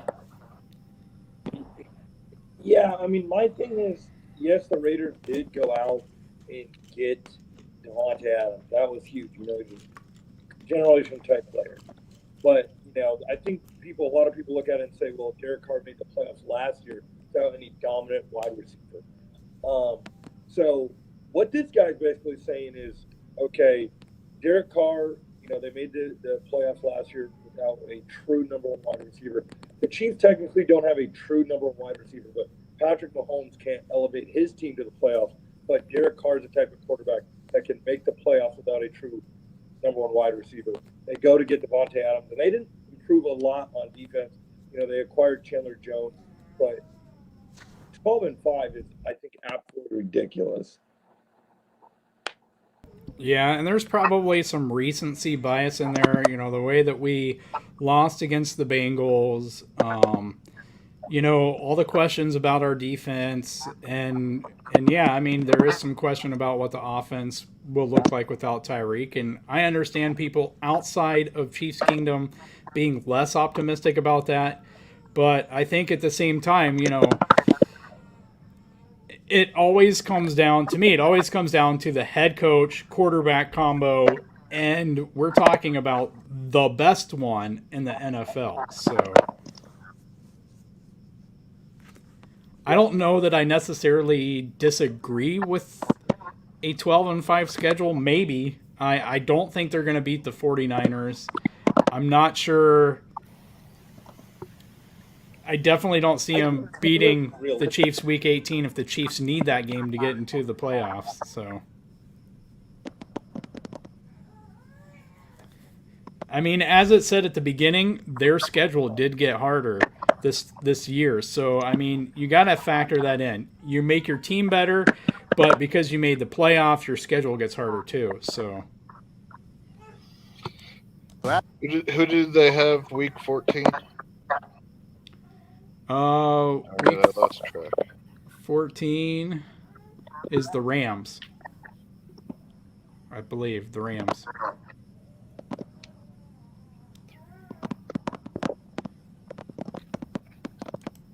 As you see, Derek Carr, to me, who is already a good quarterback, becomes an elite quarterback with Devontae Adams. I have the Raiders winning. Now, I think this is the dumbest statement ever, right? A receiver doesn't make a quarterback elite. A good quarterback becomes an elite win with Devontae Adams. Are you serious? It doesn't. Devontae Adams doesn't make him mentally sharper, emotionally stronger, you know, some of these things. So, I mean, if you're talking about stats, you know, if you're trying to say that his stats will go up, okay, maybe. But the statement of he's a good quarterback and Devontae Adams is going to make him an elite quarterback is just so mind-boggling stupid.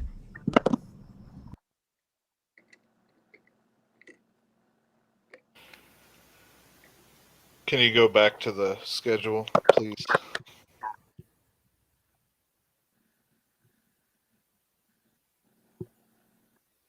I was at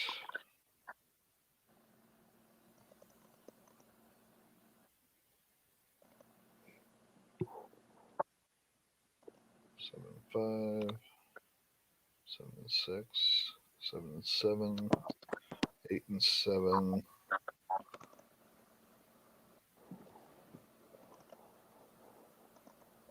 I got them 9-8. So I think week 13 to week 18 is tough. I mean, yeah, the Steelers, they won't, you know, be as maybe as good as the team they were. Big Ben was awful last year. I don't think Mitchell Trubisky or Kenny Pickett can be worse than that. But week 13, you know, through week 18 is going to be tough. I mean, Chargers tough, Rams tough, Patriots tough. The Steelers are going to be the worst team in that span. I don't think they just go out there and take dub after dub after dub. I just think that's ridiculous. Yeah, I agree with you. I don't think it's outrageous at all. Maybe, in Oakland or Vegas, but I don't think it's outrageous at all to see them going 1-5 during those last 6 games. At all. I think optimistically 2-4. Like, if I was a Kool-Aid snorter, I'd still have to say 3-3. If I gave them the Chargers, just because divisional foe, and I gave them the Patriots because, maybe their offense isn't completely up to snuff, and you give them the Steelers for everything you said, I mean, maybe 3-3. But I think more like 1-5 there. And what? He gave them, what was it, 4-2? 4-2? Yeah. During those, and I think that's way more than even like blind optimism fanboy. So, yeah, I mean, yeah. I gave them 9-8, and that's with them beating us because we don't need to play Week 18. Yeah, I got 10-7 for the Raiders. 10-7. I could easily see that. I mean, if we can see that we're not playing week 18 because we don't need to, you still get to what, 2-4 there, and even like I said, even if you're nice enough to say 3-3, that puts them at what, 9-8. 3-3 puts them at 9-8. 2-4 puts them at 8-9. We're kind of back where we are with the Broncos. It's like, yeah, these teams all improved. But their schedules, at least for the Raiders, their schedule got harder. Their strength of schedule.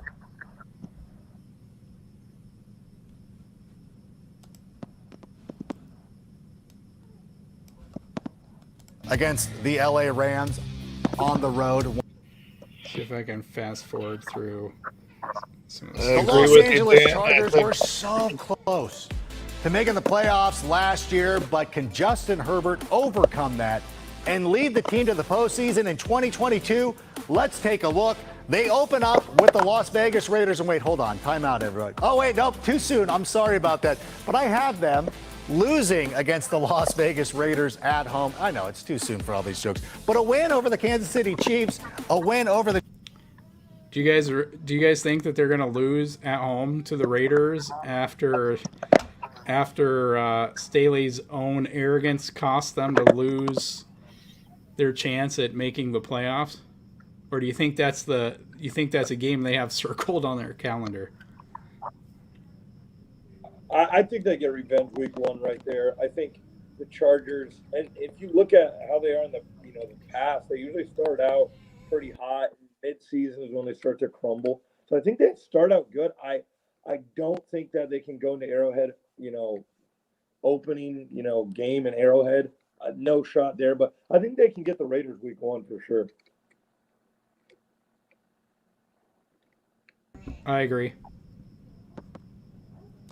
The Jacksonville Jaguars and a team that beat them last year, the Houston Texans. I'm going to have the Chargers once again taking a very Chargers-like. Good Lord. Who is this guy? I think that might be one of those, random, like every team has a random game that they lose that they shouldn't lose type of. That's the only thing I can think of here. Yeah, so again, with the Broncos, but I don't think it's the it's not this game, I don't think. Right. Seahawks. I don't know about the Texans again. I don't know if the Texans are going to win a game. I mean, this is one of those where I would say, again, if I were going to pick one of these, gotcha games, I think I would go with the Jags there because, again, you have Doug there, and guess who's going to be giving Doug all of his notes on the Chargers? Doug Peterson. I believe Doug helped the Chiefs and Andy out once when he was in Philly, didn't he? Beating a game we needed them to win. So, I mean, I would think that would be a much better choice than the Texans, but I mean, you never know. Loss against Lovey Smith's ball club. A win, though. So they're going over to the beat Cleveland us Browns. and then lose to the Texans. Come on, man. Right. There's no way. And that Browns pick is super hard because you got to know who the quarterback is. Yeah. That's going to be a good game either way, I think. Yeah, I think there's a lot of games that look really great on paper. Yeah, start thinking about that picks pool. That's the type of team they've been for a while is good on paper. Staley doesn't always make great decisions, though.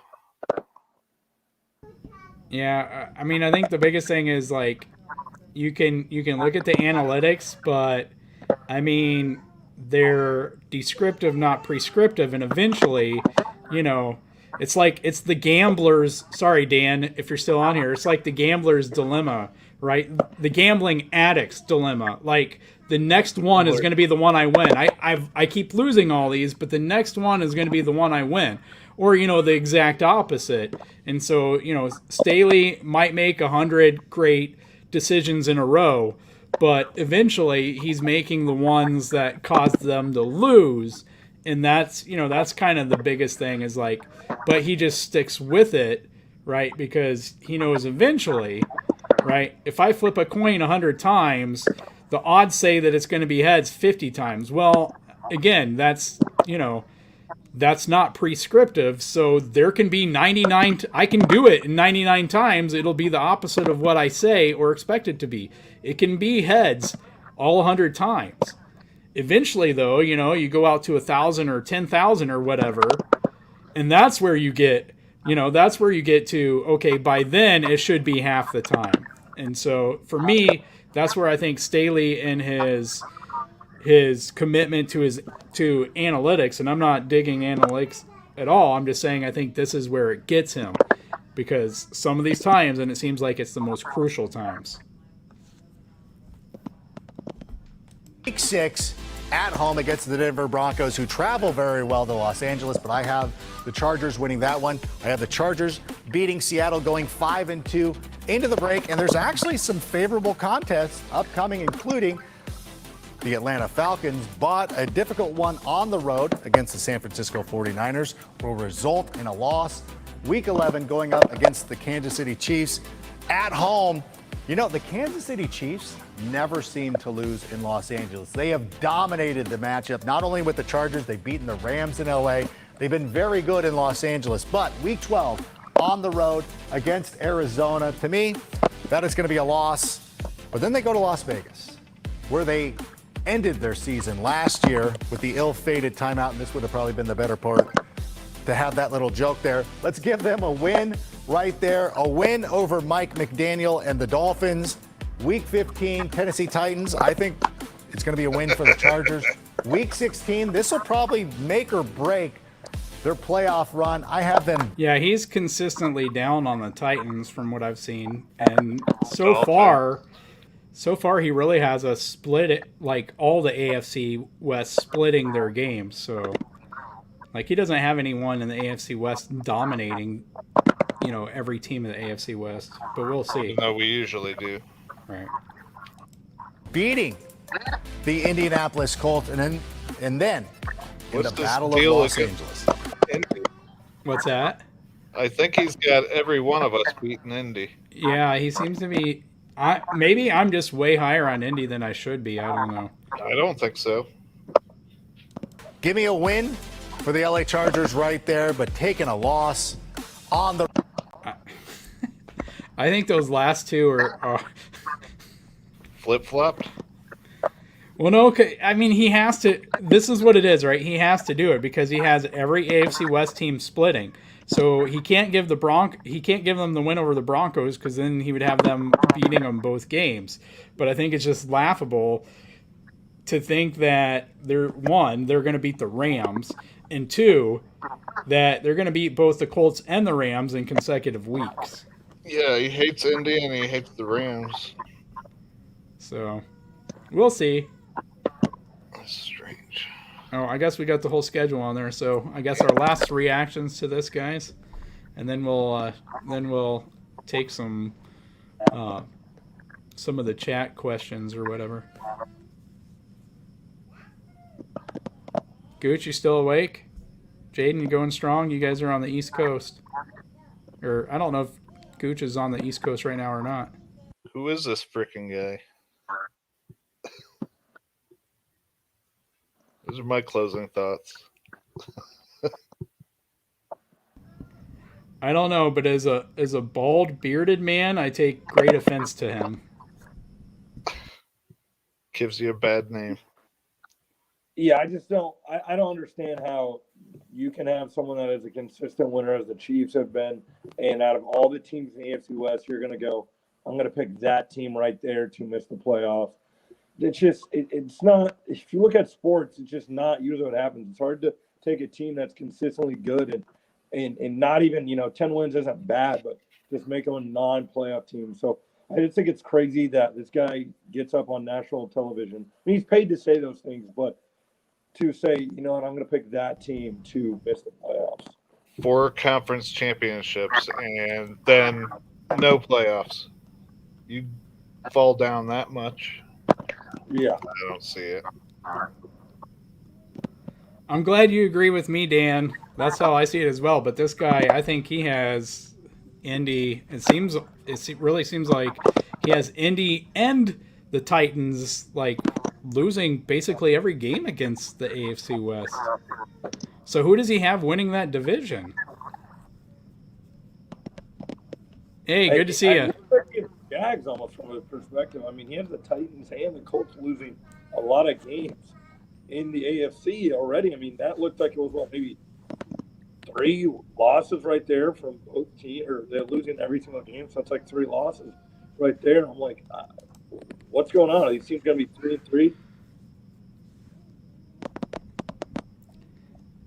I think that wins comment of the night because I think that is just about 100% on.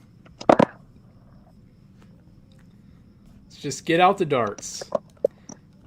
Dan, he actually has Kansas City finishing 4th. He said during the Kansas City preview that we win 10 games again, but we don't make the playoffs. Wait, so yeah, because I think he has everybody else, right? He had the Chargers at 11-6. He had the Broncos winning the division, and he had the Raiders at 12-5. If he's close, we could have 4 AFC West in the playoffs. And to be honest, I can see a scenario where that happens. I see the AFC West and the AFC North as 2 really tough divisions where, I mean, if you want to be realistic, it would almost be more fair to if San Fran is healthy to just have Dallas, Green Bay, San Francisco, and the Rams, and then fill out the rest of that bracket with AFC teams because I think the AFC is going to be so much stronger this year than the NFC. And I think those 2 divisions are going to be the reason why. Like, for me, I can see a path where all AFC West or all AFC North teams are really good and deserve to make the playoffs. And 1 or 2 of them or 3 of them goes home simply because we have to have an AFC, the AFC East and the AFC South has to have a winner in the playoffs. So I think the AFC North and the AFC West, those two divisions, like you said, are going to be tough because you don't know about the Browns. The Browns are a toss-up. I think if Deshaun Watson, they don't know about his suspension. It could be a year, it could be 4 games. If you, let's say 4 games, I think they're still a playoff team. I think the Browns have a really good defense if healthy. They obviously have good running backs. Deshaun Watson's still a great quarterback. The Ravens, the Ravens are the Ravens. They find ways to win games. The Bengals are still a good team. And I think the Steelers, even though they made the playoffs last year, they had some luck getting into the playoffs, but there's no way they can be worse at quarterback than they were last year. It's not possible. So I think if you take their team that made the playoffs last year, still the same defense, still the same wide receiver core, minus Juju, and you're, technically getting a better quarterback in Mitchell Trubisky and Kenny Pickett, which isn't a huge upgrade, but an upgrade. Those two divisions are going to be tough, but I just think somebody's got to miss the playoffs. If it's the Broncos, the Chargers, I don't think it'll be the Chiefs. I just think that's crazy. But somebody in one of those divisions has got to not meet expectations. If that's the Titans, the Ravens, the Bengals, crazy as it is, I would not be shocked if the Bengals ended up being one of those teams having the third toughest schedule this year. Last year it was, I think, the 27th. Right. And I want to take a second here to give a shameless plug because we do have Dan in here from the Dan Show. Make sure you check his channel out. He goes live every Friday night at 7 p.m. Arrowhead time, and he talks everything NFL. It just so happens that this week is probably going to be his best week ever because, well, I guess now tonight, right, because we're into Friday, tonight at 7 o'clock, Dan is going to have Big Chief Sean on the show, myself on the show, and possibly Gooch. I'm not sure. But we're going to be on the show with Dan, and we're going to have a fun time talking about the Chiefs in the AFC West as they're there as well. So make sure that you go check out Dan's show. Dan's awesome. If he's a big gambling guy, he's knowledgeable about gambling. So if that's what you do, make sure that you check it out. So. I wouldn't mind getting into that with Dan. Sorry, I'm not going to be able to make it. Got to go to work.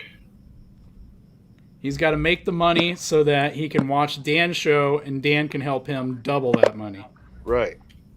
He said money back guarantee. I saw it in the comments.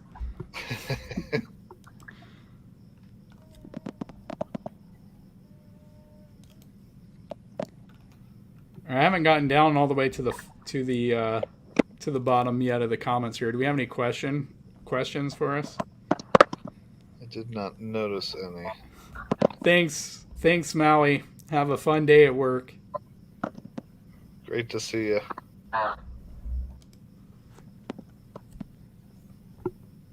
All right. Well, if we don't have any questions, I think we're probably done unless Jayden wants to off the cuff just throw something crazy at us to answer.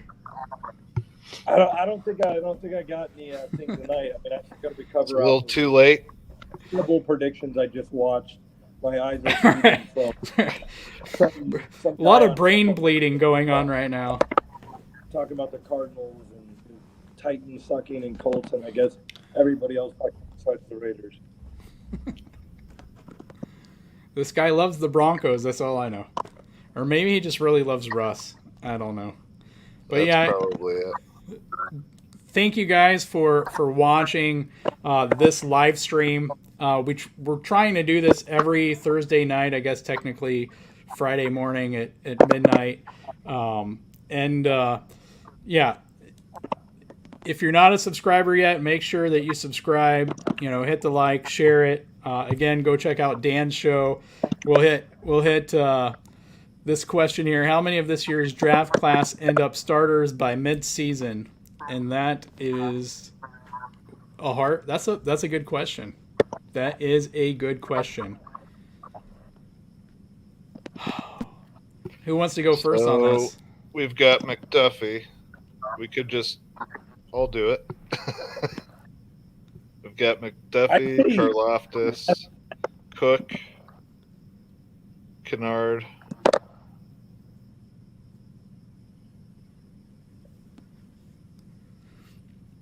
I don't think Sky. What was that? I said I don't think Sky Moore starts. Right.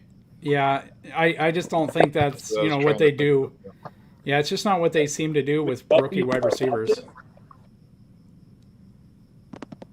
I think it's going to be a return specialist, personally.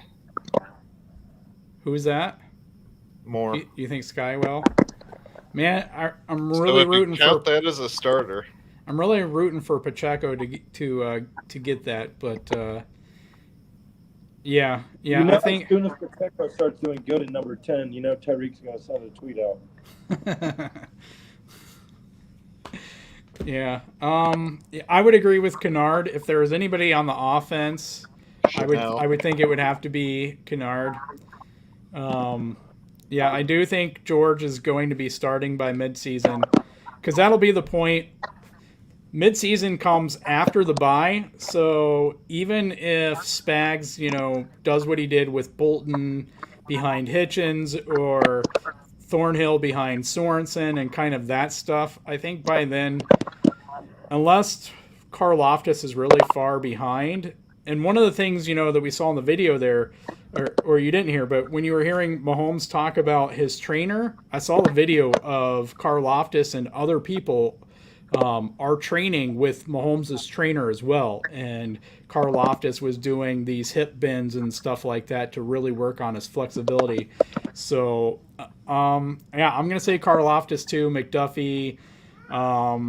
It's really hard for me to say Chenal because, again, just because of how Spags is, right? I think he's going to get locked on Jermaine Carter. I think he's going to get locked on Jermaine Carter, though, and Carter's going to be his Neiman, is my fear. And I'm with you on Cook. Sorensen mid-season. Don't worry about it. Gooch, you going to answer this one? Are you awake, buddy? I am going to go out on a limb and say Jaylen Watson. So I'm saying 6. There could be one of those guys from that group of DBs that, outside of McDuffie and Cook. I think he probably has a right. He was drafted after Williams, Joshua Williams. Oh yes. Yeah, I think he's going to have the rougher battle though. Was it 6th or 7th round? And then Williams was 4th. Yeah. But I think Watson passes him up. Man, by mid-season, we're saying. It's really hard to imagine Spags even letting that many rookies get much playing time. He doesn't like to. I think something's going to happen to where he has to kind of like with Snead. And he's going to blow up. Hey, Dan, right now, because of Aaron and Gooch's work schedules, we're trying to do it every Thursday night at midnight, which I guess is technically Friday morning, which makes us really confusing. But that's what we're trying to do right now with their work schedules. If something changes, we want to always have doing every other. We always want to have a midnight live stream though. Whatever night we move it to, we want to have a midnight one, and we'd like to have a daytime one like on the weekend sometime. But right now, I figure we'd be doing Sundays after Ryan. So we're trying to get it figured out, but a lot of it's just the guys are busy working. Trying to get this going. We're new. I apologize.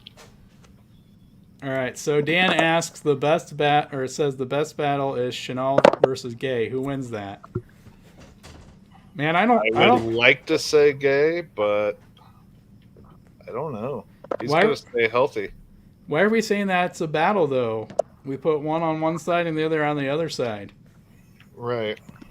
I think we're all enamored with Chenal, and given his college tape, I can definitely see why. And because of where he was drafted also. Right. And I've said this before, I've talked many times about loving interior pressure, and I wanted somebody as Chris Jones or Aaron Donald-like as possible next to Chris Jones. But it's possible that having Chenal blitz the A gap still gets me that interior pressure that I want. I'm just afraid. I'm afraid of Spags. I'm not from Missouri. I've never lived in Missouri, but my blood is 100% show me.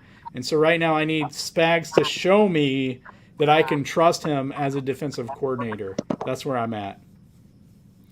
Understandable.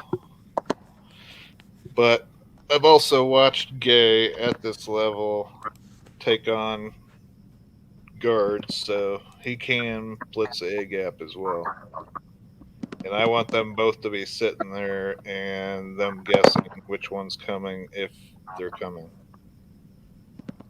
All right. It sounds like most of us are in agreement. I think Kennard has a better chance, especially because I'm not sure that Lucas Niang is going to suit up this year. I'm not sure. He got me talked into that as well. I'm not sure how much of a career he's going to have left because of his injury. Well, Matt Derrick got me talked into that. And so, man, it's nothing against Wiley. I think Wiley is a great backup. He's a very serviceable player. But I do think that Kennard is going to go out there and get that job at some point in the season. I agree. That's my mid-season guy is going to be Watson.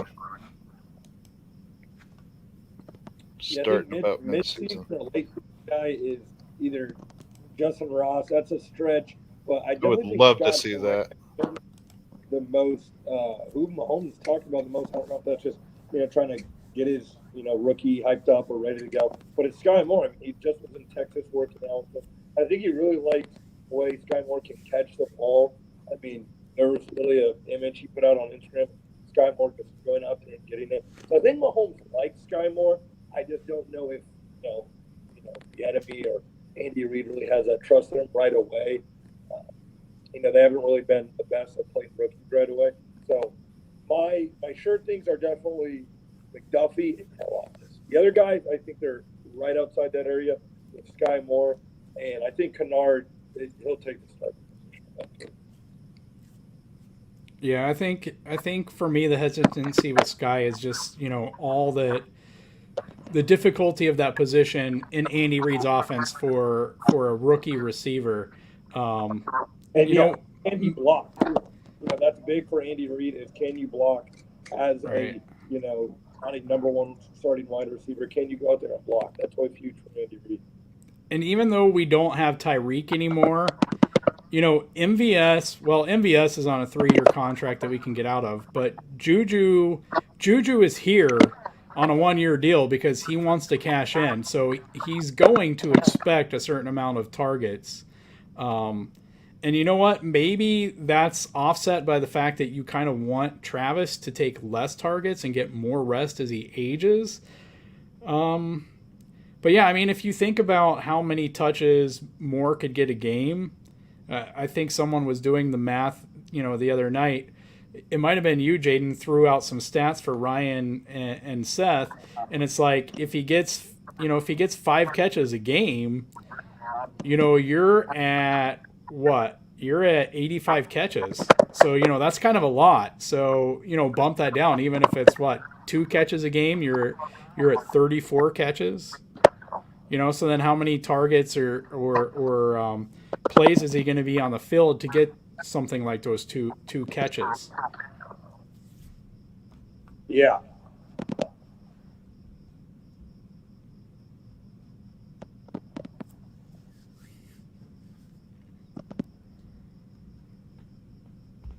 I'm not going to disagree with that. Some of the things that he was doing with Sorensen,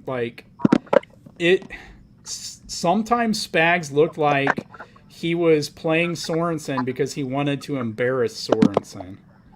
Right? It's almost like when someone thinks that they're really good at something and you let them go out and embarrass themselves just so that they can see they're not. It felt like that's what Spags was doing.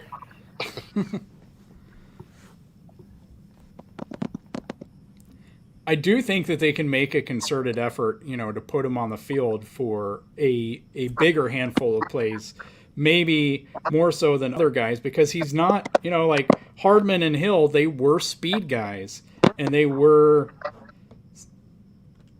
was new to the position for the most part. Sky's hands and his route running, I think, help him a bit, and so, it's just getting the playbook down, but I think he can get enough of it down that they can put him out there maybe a bit more than we expect, but definitely not as much as hyped up Chiefs fans are expecting, if that makes sense.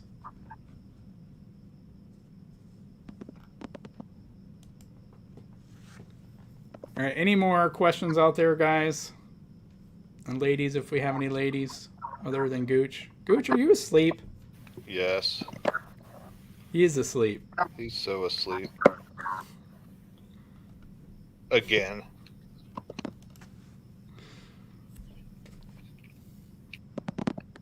All right. Well, this is the last call because if we don't have any more questions right now, guys, we're going to be done for the night. I'm going to go ahead and thank you for joining us tonight, for jumping in, for bearing through that very ridiculous AFC West record prediction. Gooch is sleeping and all of those things on there. One of those fans that want us to trade the bank for DK. Yeah, I'm not sure we need him, but I did see that one of the writers from Arrowhead Pride, threw out that a trade proposal for Brandon Ayuk from the 49ers, and I'm not sure that we needed to go there. I'm not sure we needed to even go there with it. So, yeah. Thank you, guys. We appreciate you joining us, especially those of you on the East Coast or further out there, since it's over 3 a.m. there, like our guest Jayden here, who roughed through it to be here with us. Make sure, again, check out Jayden at Jayden's Jerseys. I got the information in the description, so you can click the link there for his Instagram, his TikTok, MLB, NFL, NBA, college football, and basketball jerseys. And, man, that black Mahomes jersey, again, I love that thing. So, guys, make sure you check it out. All of us need to get one of those things. It's really sweet. So, anyway, I want to give that pitch again. Thank Jayden for being here with us again. Later tonight, check out the Dan Show, 7 p.m. Central Time. I'm going to be on there. Big Chief Sean is going to be on there, and possibly Gooch. So, again, thank you guys for joining. Hit that like button. Hit the share. Then Saint, the music that we're using, we will have him on here soon. Right. Make sure you can check him out in the description as well. And he's awesome. As well as an All Juice shirt. Or you can make a donation to Howard University to the Therese Paler Fund. And I think that's it for our plugs. Usually Gooch does this, but I'm 100% certain he's asleep. And we'll be back. So thank you, guys. We'll see you next time. We're going to hit that outro music, and then we'll be gone. You got your team, and we got a kingdom. Ready for war, we score at will. We're the Super Bowl champs, the king of the hill.